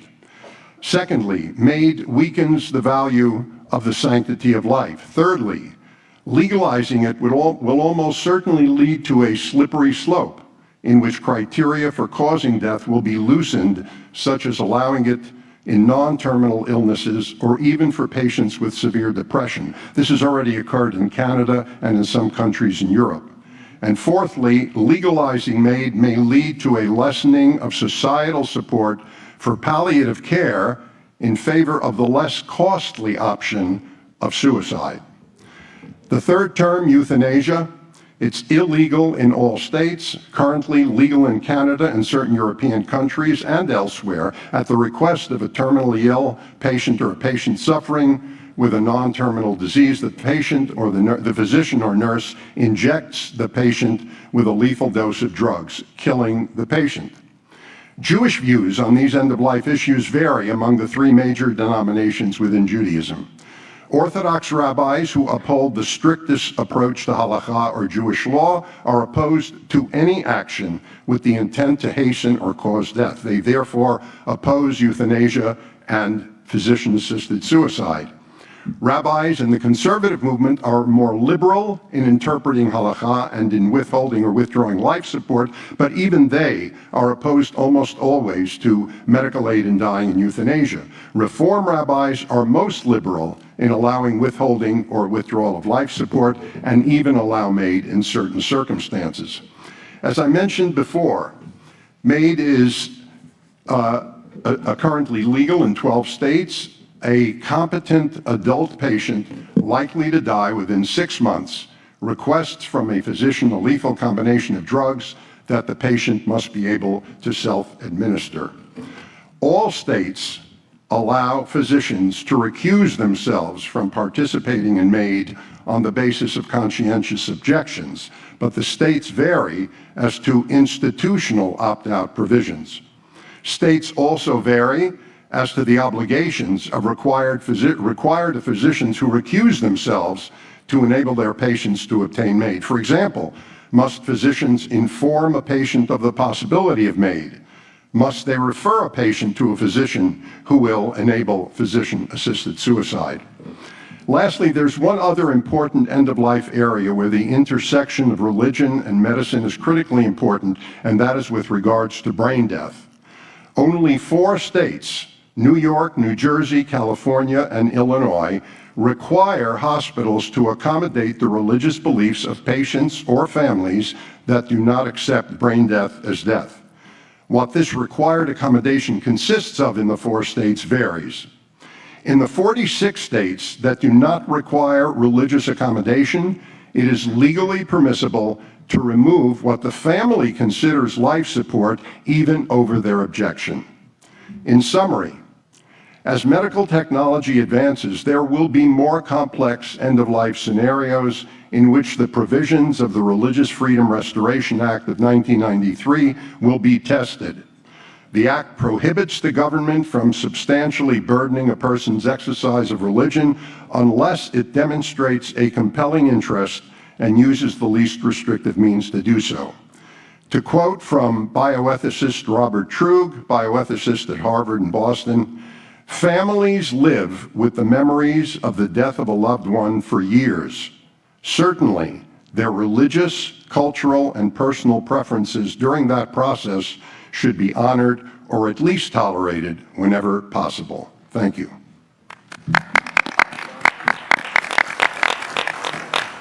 Well, thank you, Dr. Prager. And now we'll hear from Dr. Leslie Cochran. Good afternoon, and thank you for holding this hearing and for your work defending religious liberty. I'm grateful for the opportunity to be here today. My name is Dr. Leslie Cochran. I am a full-time hospice physician in California, board certified in family medicine with additional certification in hospice and palliative care. For me, medicine is so much more than a profession, it's a calling. Guided by my faith, I strive to treat every patient with compassion, dignity, and respect. As a hospice physician, I care for patients who are frightened and vulnerable as they near the end of life. My role is to relieve their suffering and to help patients live their final days in comfort and with dignity. It's not to hasten their death. In 2022, California amended its assisted suicide law to require even non-participating physicians like myself to acknowledge and document a patient's request for assisted suicide. This effectively begins to initiate the process for the patient to obtain the drugs they'll use to end their life. Even physicians who objected to assisted suicide had to record this request, provide information about it, and refer the patient to a physician who would provide it. This was no accident. Legislative analysis before the law was passed warned that forcing physicians to document or facilitate assisted suicide was problematic and likely a violation of their rights. Yet, the state pushed forward anyway. At the same time, the waiting period to obtain these lethal drugs was drastically shortened from 15 days down to just 48 hours. 48 hours leaves very little time for reflection, and it often is not enough time to address the needs and the concerns and the symptoms which drive most patients to even consider assisted suicide. In more than 20 years as a hospice physician, I've seen how vulnerable patients are when they're facing a terminal illness. They're often physically exhausted, emotionally overwhelmed, and fearful of becoming a burden to those they love. Many patients come to hospice with severe, poorly controlled pain, especially those with advanced cancer. Some have already obtained assisted suicide drugs, and others are considering it because they're afraid that their suffering will become unbearable. But with proper hospice care, we can usually resolve those symptoms within just a matter of days. When the pain and distress are relieved, their fear fades, their hope returns, and the desire for assisted suicide often disappears. But under this new law in California, patients might end their life even before there was adequate time to provide that relief. Legalized assisted suicide has also created situations where vulnerable patients can be pressured toward it even when this is not their true wish. In one case, a family member asked me to encourage their mother to consider assisted suicide. She was a deeply religious woman who believed suicide was wrong, but her family hoped she might reconsider if a doctor told her it was acceptable. In another case, I cared for a patient with questionable mental capacity whose family was strongly urging them to pursue assisted suicide, even though the patient was not in pain or distress. Thankfully, I had the freedom to protect those patients from that sort of pressure. But what happens when you remove the right of conscience of physicians to intervene in those situations? Assisted suicide is never medically necessary to manage pain. The American Medical Association has stated that it's fundamentally incompatible with a physician's role as a healer and would pose grave societal risk. And this is not controversial. There are a variety of organizations all across the political spectrum that support this position that physician-assisted suicide shouldn't be prohibited, or should be prohibited, including the American Academy of Pediatrics, the American College of Physicians, and the National Council on Disability. I could not in good conscience follow this new law, even if it meant my medical license would be at risk. And I certainly couldn't afford to challenge the state of California on my own, but Alliance Defending Freedom stepped in to represent me. Their attorneys ultimately were able to secure a court order permanently preventing California from forcing physicians like me to facilitate or participate in assisted suicide in violation of our conscience. But there will undoubtedly be future attempts to expand and normalize assisted suicide and force medical professionals to participate in it.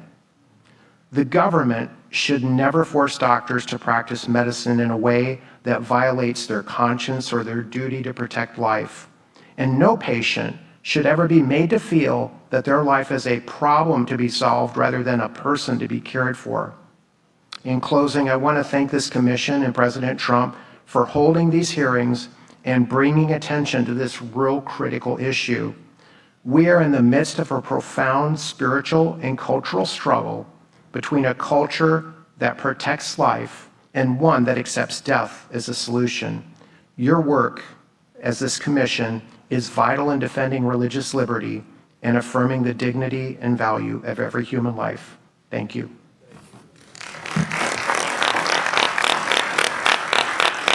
Well, thank you, Dr. Cochran, for that perspective. And we will now hear from Ishmael Royer. Thank you, Mr. Chairman, and thank you, members of this commission and Mr. Vice Chairman.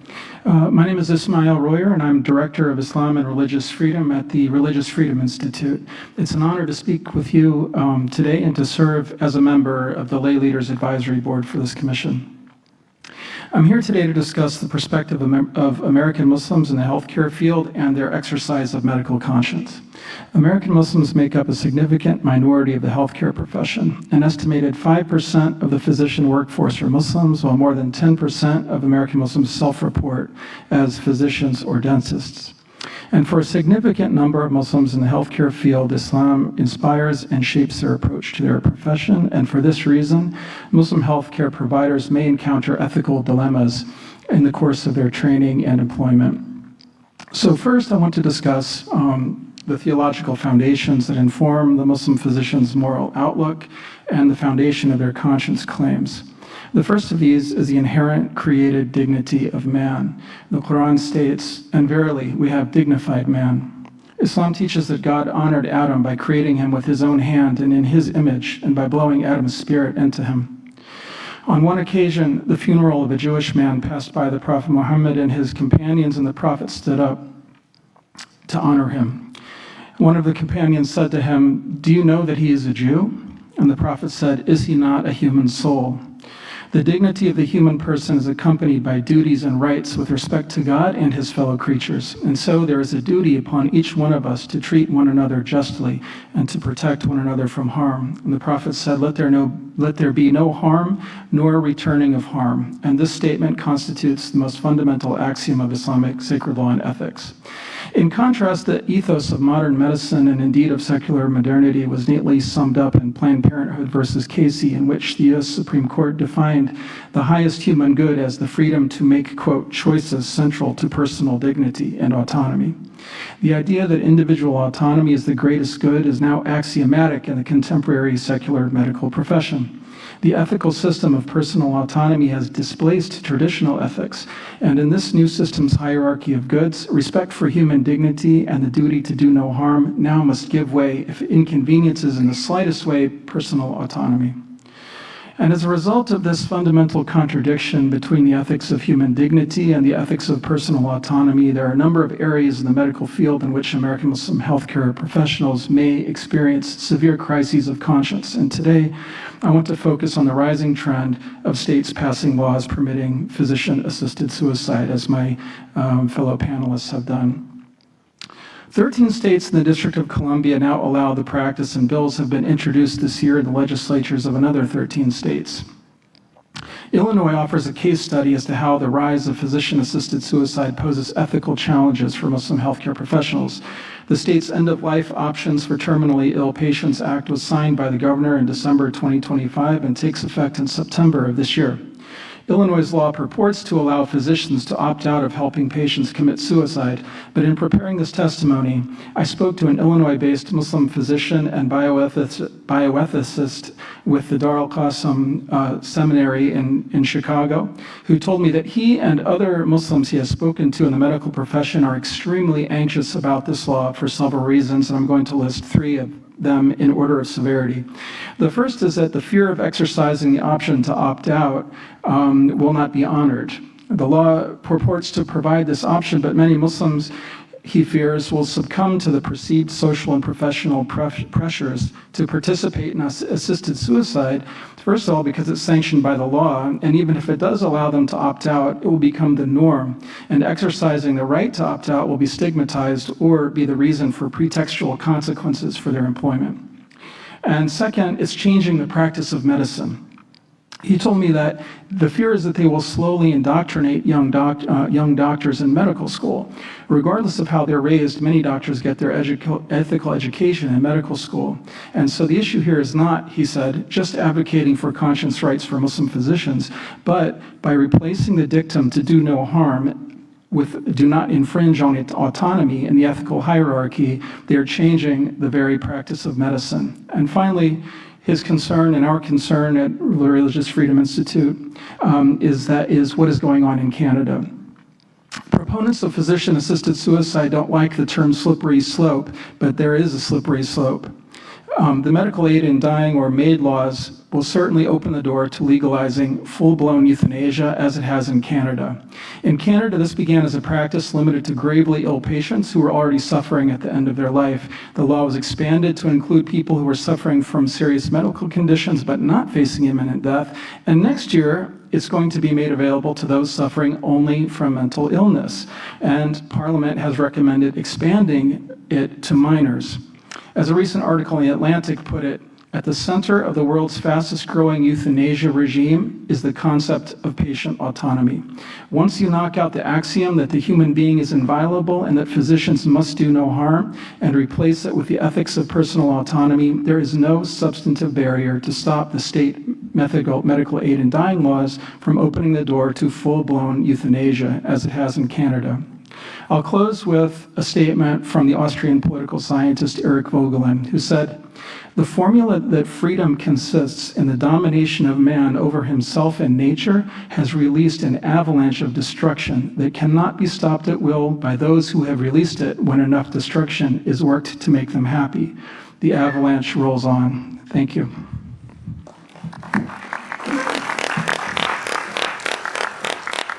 Thank you for that perspective as well. And now we have Dr. Susan Bain, who was an OB/GYN resident. Many people have wondered, how do they deal with the abortion issue? Well, and that's exactly why I'm sitting here, because I was specifically asked to talk about the environment that medical students and residents face related to abortion and life-affirming care. So I am Susan Bain. I'm a board-certified obstetrician and gynecologist, and I've practiced for about 30 years in North Carolina. I really want to start by acknowledging that abortion is a hard topic. It's a really hard topic, and I recognize that about 1 in 4 women in our country will have an abortion throughout her lifetime. So there may be people in this room who have either directly or indirectly been affected by abortion. So I want everyone to know my words, while they may cause some pain, are not meant to cause harm. So I think the first thing we have to do is define abortion. The CDC defines an induced abortion as an intervention with the intention of terminating a pregnancy and not resulting in a live birth. So the intention of this intervention, the purpose, is to produce a dead baby. Now that is in complete contrast with what you've heard throughout the day of the purpose of medicine, which is health and healing. As an OBGYN doctor, I take care of 2 patients, a maternal and a fetal patient, a mom and her baby. And so the direct and intentional killing of one of those patients is never health care. It never was, and it never will be.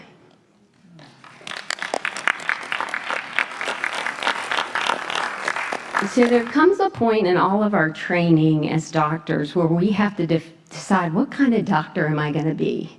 And my defining moment came at the very beginning of my intern year. I was on call. It was about midnight. I got a page from a nurse in labor and delivery.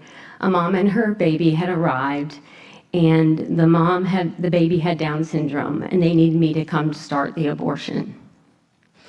And I called my senior resident, and I just told him, I'm not comfortable participating in this. And he said, okay, I'll take over.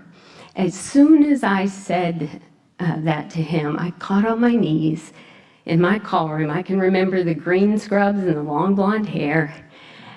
And I prayed, and I said, God, you have given me these convictions. You have got to give me the courage to follow through on them. No sooner had I said that prayer, my pager went off. It was a different nurse with a different patient in L&D. I left the call room, I made a right turn, and I bumped into Dr. Frank Gay. He was an attending physician who introduced himself. And he said, are you the new resident with the pro-life feet on your lab coat? And I said, yes, sir, I am. And he said, I just want you to know you are not alone. You may feel like it, but you're not. I smiled, I thanked him, and I thought to myself, wow, God, you answer prayers mighty fast. So when I trained in the 1990s, students and residents like myself had the freedom to learn medicine in a way that was consistent with our beliefs. For me, my Catholic faith, the understanding of the Hippocratic Oath that I took, as well as the development of embryology and human development. Participation in abortion training in the late 80s and 90s was optional. If someone wanted to train, they could opt in, but it was never expected. Today, that structure has changed. I don't have time to tell you exactly how it was changed. Maybe we can talk about it, but it was calculated and it was intentional. It resulted in many things, but one of the things it resulted in 2018, the Accreditation Council for Graduate Medical Education, the ACGME, an organization responsible for accrediting residency programs, changed the structure from opt-in to opt-out. So what that means now is part of the planned curriculum, residents must perform abortions unless they have a moral or religious obligation or objection. Now, on paper, that may sound like a reasonable compromise, but in practice, opting out is not as simple as that. Medical education is highly hierarchical. The medical student reports to the resident reports to the fellow to the attending. You're under constant evaluation, and the people who are often evaluating you are the ones who are then deciding your future course. Let me contrast one other story from when I trained versus what a resident would experience today. I was on morning rounds. I was told to go into room OR 12 to assist with the DNC. I assumed the baby was dead. The mom had miscarried. The attending had me put the ultrasound transducer on her abdomen, and it was a living baby. I was able, without any fear, threat of punishment or retaliation, to step out of that OR room. Contrast that to today's trainees. That morning, they may have gotten a lecture from an attending teaching them that induced abortion is essential health care. I've even heard them say it's bread and butter care for an OBGYN now. So that student, that resident, goes to OR 12, and the attending is the same one who did that lecture this morning. And you have to be brave enough to stand up for your beliefs. Many, it's impossible, and they stay. And then they normalize that as part of their practice. So I am on the board of the American Association of Pro-Life Obstetricians and Gynecologists, APLOG. And we hear from students, from residents, and even attending physicians all across this country things that should deeply concern this commission. Medical students tell us that they are told over and over again by program directors they should not enter the field of OBGYN if they're not willing to do induced abortions. They're told residents have to go to Planned Parenthood. They're told they can opt out of watching the surgeries or participating in the surgeries, but they are highly encouraged to go to the ultrasounds, to listen to the counseling, to actually, some of them even have been in the room when a woman takes the first abortion drug, mifepristone. The busiest part of APLOG's website is from women who want to find a life-affirming doctor. Many will not put their name on our website, practicing physicians all across this country for fear of retaliation. So this is happening at a time in our country when 40% of the counties across our country are considered maternity deserts, not having adequate obstetrical care for them. So if students, residents, and even practicing physicians are being silenced, we have to have some solutions. And I have a whole bunch of them, but I'll let that happen maybe during the conversation. Thank you. Questions?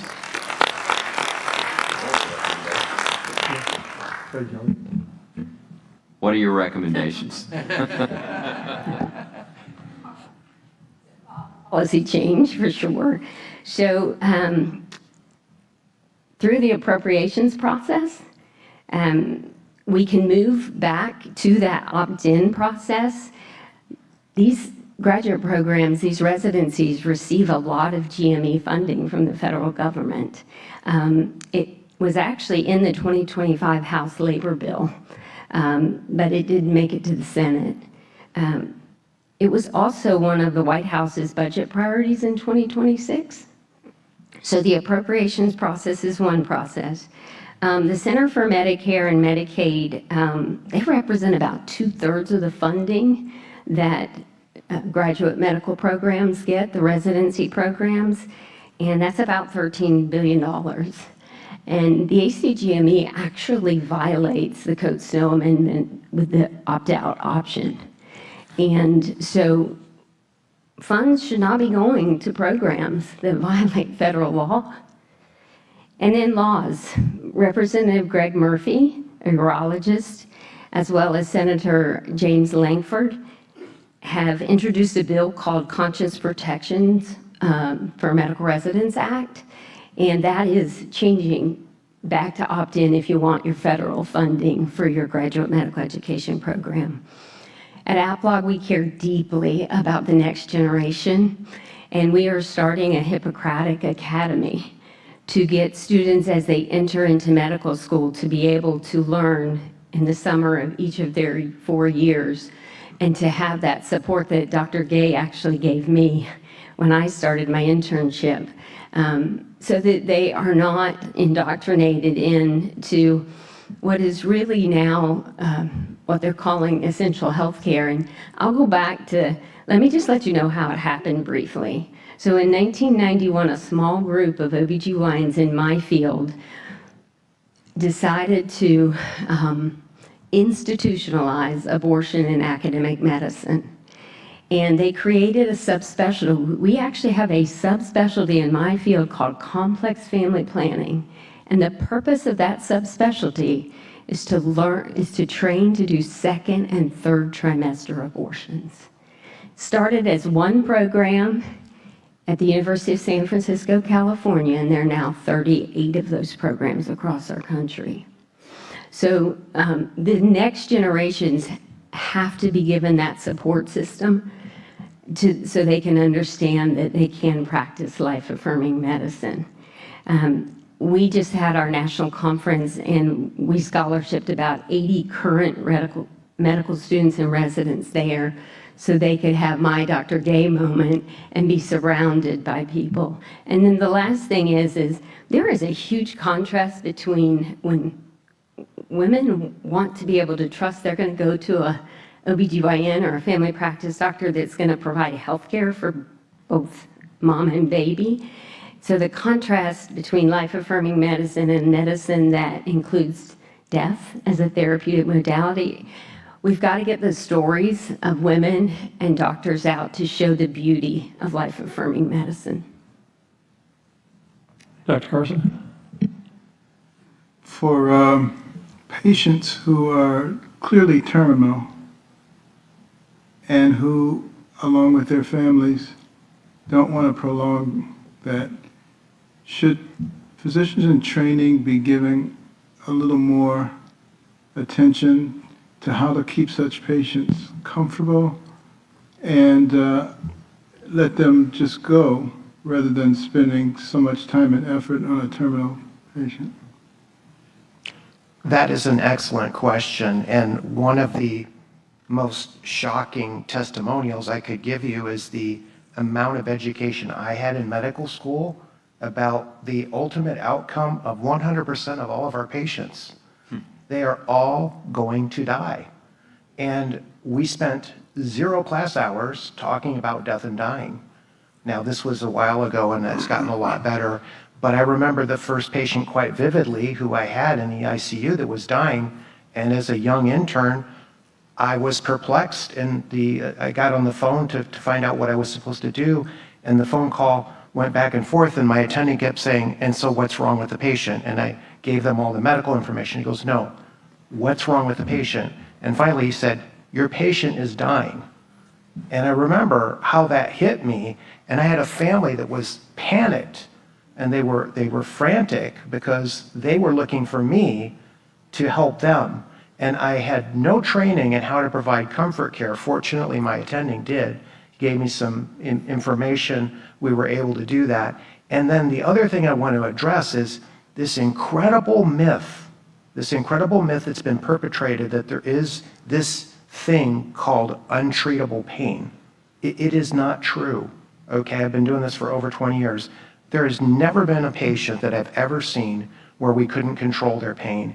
And in serious cases where the pain is intense, there is a very ethical option known as palliative sedation, where we can use enough medication to where the patient is in comfort. So yes, we need education about how to address death and dying. It should be a mandatory part of medical school curriculum. It should certainly be a mandatory part of residency training. And there is this narrative out there that just needs to be combated, that people need to have assisted suicide because they're going to be in intractable pain. I've had a handful of patients who, despite excellent care, have decided to end their lives. And I can tell you, on the day that each of those patients took their assisted suicide medicine, they had a visit from a nurse. "Are you in pain?" "No." "Are you short of breath?" "No." "Are you anxious?" "No." "Are you uncomfortable in any way?" "No." The reason why people are doing this is not because they have symptoms out of control. For one patient, His decision point was the day I can't walk to the bathroom on my own is the day I no longer want to live. And this is where we have to have this conversation about, is the highest value autonomy? Certainly if you have children, you know in your household the highest value is not autonomy. You do not let your children run out into the street when they decide they want to run out into the street. As a parent, you protect them. And you know, we have our founding fathers who talked about life, liberty, and the pursuit of happiness. And there's an order to that. I would say to you, you can't pursue happiness or autonomy if you're dead. So life comes first, and these values, and Dr. Bain is talking about, it really begins with the indoctrination in our trainings. If we are mentoring and saying to the next generation of physicians that your duty is to do whatever your patient asks you, even if it's to harm them. You know, and Dr. Prager so eloquently pointed out, the Hippocratic Oath existed for thousands of years. It's been well recognized that this problem is going to present itself where doctors are going to be asked to do things that are not going to be in the best interest of their patients, and they need to be prepared to resist that. And if you don't have the training, you know, if no one's willing to speak the truth and you don't really know the truth, how can you support it? And I think in medical school, this could really be a work for the commission, that this should be a required part of training in medical school, that teaching and training and preparation about providing excellent palliative care at the end of life should be a requirement. I would just add to that it's critically important for people to learn how to deal with patients who are dying. The problem is when you legalize MAID, I bring in the issue of money, it's expensive to put patients on palliative care. It's much cheaper to offer them the option of quickly ending it. And I'm really worried about the financial incentive in places that will legalize MAID. The other thing is, I think that if MAID is legalized, it lowers the bar for, it makes people more comfortable for accelerating death. Once it becomes legalized, for example, when you have patients who are having intolerable pain, there is sometimes a nuanced distinction between treating to ameliorate pain and hastening death. Ethically, you're supposed to give only enough morphine to ameliorate the pain and not more morphine to hasten death. My concern is that once you have legalized MAID, that distinction will begin to fade and ultimately disappear, and will have an umbrella effect in many aspects of end-of-life treatment as well, when this whole issue of the sanctity of life weakens. Ismail, I'm trying to stay on time, and Eric, just reminding you, were you going to have a closing comments today or no? We talked a little bit about that earlier. Yeah, no, I'm happy to. I thought you wanted me to do that next time, but I'm happy. Okay, we can do it next time. We'll do it next time. I'm happy. It's up to you. Happy to do it. Okay. Let's listen to him, and you can let me know what you want to do. I'll let you make the choice. Yes, sir. Yes, sir. Thank you.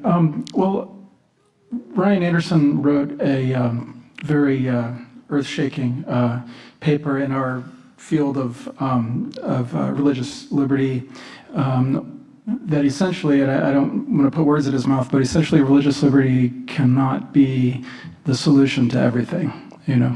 And I think that what we're seeing here from all of this testimony is that when you have evil laws based on falsehoods, then conscience clauses and religious liberty, you know, with respect to those laws, only get you so far. You know, there's this sort of myth, or, you know, on the left, our friends on the left like to say that, oh, why is it all of a sudden that there's this sort of Christian nationalist, move for everyone to try to, opt out of things like our curriculum for, LGBT curriculum for 3-year-olds and or third graders and so on. Well, it's not that. It's that you guys have attempted to seize control of the culture and institute false premises and displaced traditional natural law ethics and morality and truth claims. And there's no reason why we should adopt that and throw away thousands, millennia old premises that have served humanity very well and have earned their reputation as truth. And so our recommendation, we have several recommendations that we included in our brief that we submitted to the commission along with my testimony. But our recommendation is that we start to have a look at some of these laws and reorient medicine and reorient the law towards natural law that the Declaration is grounded in. Thank you, panel. You did a terrific job. Thank you very much.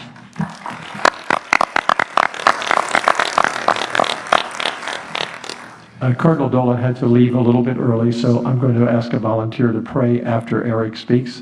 Ryan, I'll let you close with a prayer. Do I have the full 45 minutes, or? They're waiting for lots of things out there. So if you want to hold it till the next hearing, that's fine. No, I'll say it briefly, and I can go into more detail next time. But even listening to all of these, listening to everything we hear today, I mentioned earlier, I'm seeing everything now through the lens of a 600-page book I've just written on the American Revolution, titled Revolution. And when I went into writing the book, people kept saying, what's your angle on the revolution? And I said, well, I have no angle. I just want to tell the story of the birth of what I know to be the greatest nation in the history of the world. I just want to tell that story. And in the course of doing the research, I was over and over and over astonished at the explicit and bold religious culture of the 13 colonies. It wasn't sort of, it wasn't some people, it was part of the warp and the woof of the entire culture. And it stood in dramatic contradistinction to the British elite culture. We were a tremendously religious nation, and our liberties came out of that, and there's no way around that. Most of us have been sold that it was the Enlightenment or something. It's like, no, no, no. It came out of our Christian faith, looking back to the Sinai covenant. It's just inescapable.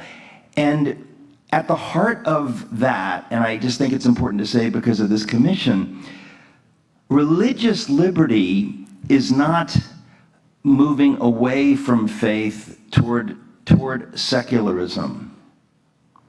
On the contrary, this is a conundrum, but it's precisely the opposite.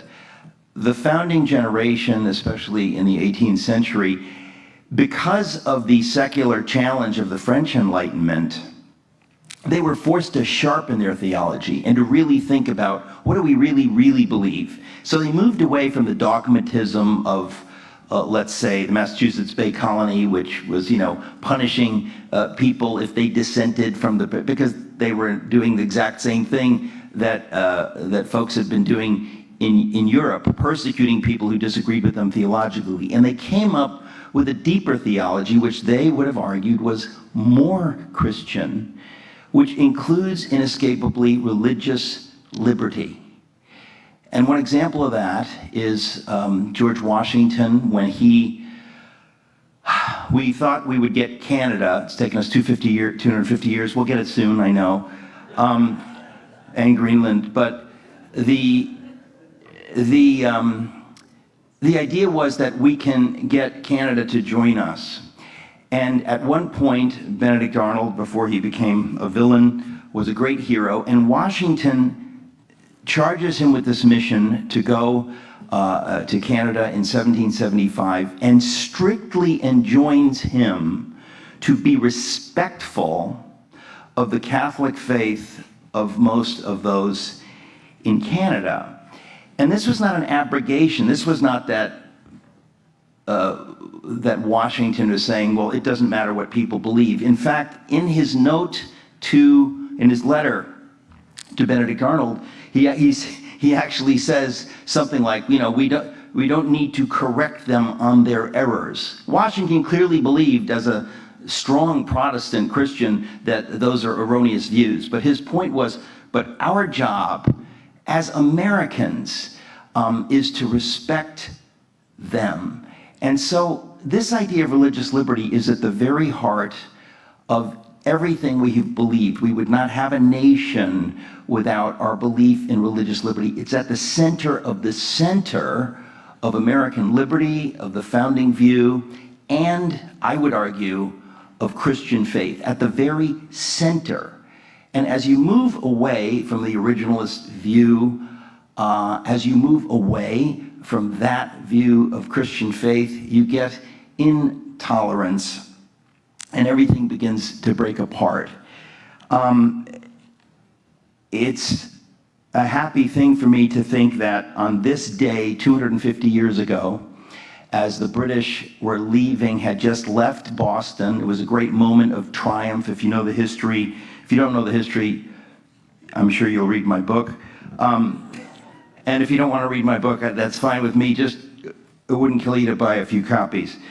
But the history is actually so inspiring that on this very day, 250 years ago, just as the British had left Boston, humiliated, George Washington declares that today, he says, it becomes the indispensable duty of these hitherto free and happy colonies, with true penitence of heart and the most reverent devotion, publicly to acknowledge the overruling providence of God, to confess and deplore our offenses against him, and to supplicate his interposition for averting the threatened danger and prospering our strenuous efforts in the cause of freedom, virtue, and posterity. And it goes on and on. It is dramatically, explicitly, proudly religious language from George Washington, whom we've all been lied to is, oh, he's a deist. If deists talk like this, I'm a deist. It goes on, and he declares May 17th, which is coming up, that will be a national day in this proclamation made today, 250 years ago, that on May 17th, 1776, it will be a national day of prayer, fasting, and humiliation. This was done publicly. No one dissented. No one said, separation of church and state, what do you can't. This was who we are. And at the heart of all of this is simultaneously a celebration of our faith as at the heart of our liberties and a celebration of religious liberty. And we have to hold that in tension. And I will close by simply saying that this May 17th, on the 250th anniversary of this National Day of Prayer, Fasting, and Humiliation, President Trump has declared that we will, together on the National Mall, rededicate the nation to God. And I have to say that that is a staggering thing. And so to have a president who actually appreciates these things and who understands the importance of religious liberty, and with Lieutenant Governor Dan Patrick and others has said we need to make this central, that gives me hope for America. The only way forward after we hear these horror stories month after month is to go back to this founding view at which Christian faith is central. It is utterly central, and I'll say it again, because of the explicit boldness of that faith, we have religious liberty and love of those who have different faiths or who have no faith. That is central. George Washington's visit to the Truro Synagogue and other stories can tell you that. But there is literally nothing more important in America. And if we want to know how we can be free, we all have to understand this. And finally, listening to this last panel, I thought to myself, my friend and my hero, Chuck Colson, 20 years ago was talking about this. And he was exhorting people of faith, particularly pastors and ministers and priests, to sign something called the Manhattan Declaration, hearkening back to the Barmen Declaration and Dietrich Bonhoeffer, and saying we have to get ahead of this because we can feel the culture drifting away from these views toward forcing doctors to commit to participate in abortions, toward forcing doctors to get involved in euthanasia, and all of the things. We have to get ahead of it, and so we need men and women in prominent positions of faith to stand and sign this document. And many, many, many of them, I won't mention the names of the most prominent, but many of them did not. They weren't willing to sign because they had a broken view of these things. We need to rekindle our view, not just of religious liberty, but of where it comes from, and reestablish these things. And I'm thrilled that on this day, 250 years ago, President George Washington dedicated a day of prayer on May 17th, and that we will together on the 250th anniversary rededicate the nation to God. So I'm extremely sanguine about the prospects of liberty of every kind in the United States of America. Thank you.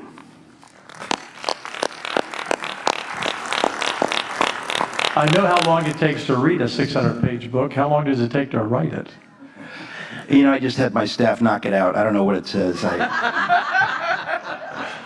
Ryan, would you close us in prayer? Sure, I'd be happy to. Join me in prayer. Father God, we thank you for this commission. We thank you for the gift of life, for the gift of liberty, especially for religious liberty. We thank you for this country that seeks to protect religious liberty, that would establish a commission on religious liberty. We're thankful for today's witnesses, especially those witnesses who have paid a price because of their religious liberty being violated. We ask you to bless them. We ask you that their cases would be victorious, that their lawyers would, you would prosper the work of their hands in the courtroom. We ask you to bless the work of this commission, that the recommendations that we make to the president will be good recommendations, that they will have teeth, and that they will be implemented. We ask you to call to repentance those who violate religious liberty, call them to conversion, to stop their persecution of religious believers, stop their eradication of religion in the public square. And as we finish today's hearing, we ask you to be with us as we travel home, protect us during today's storms, and bring us back together next month for our final hearing safely. May I ask all these things in your name. Amen. Amen. Thank you for being with us today. We appreciate you coming out, and our next hearing is April 13th. That will be our last hearing, and we will present our report to the president in May, almost 1 year from the day that he issued the executive order. You all have done great work, and the witnesses who come, Ryan, you're right, they've made this committee what it is. Their courage, just courage. Thank you all. We'll see you in April.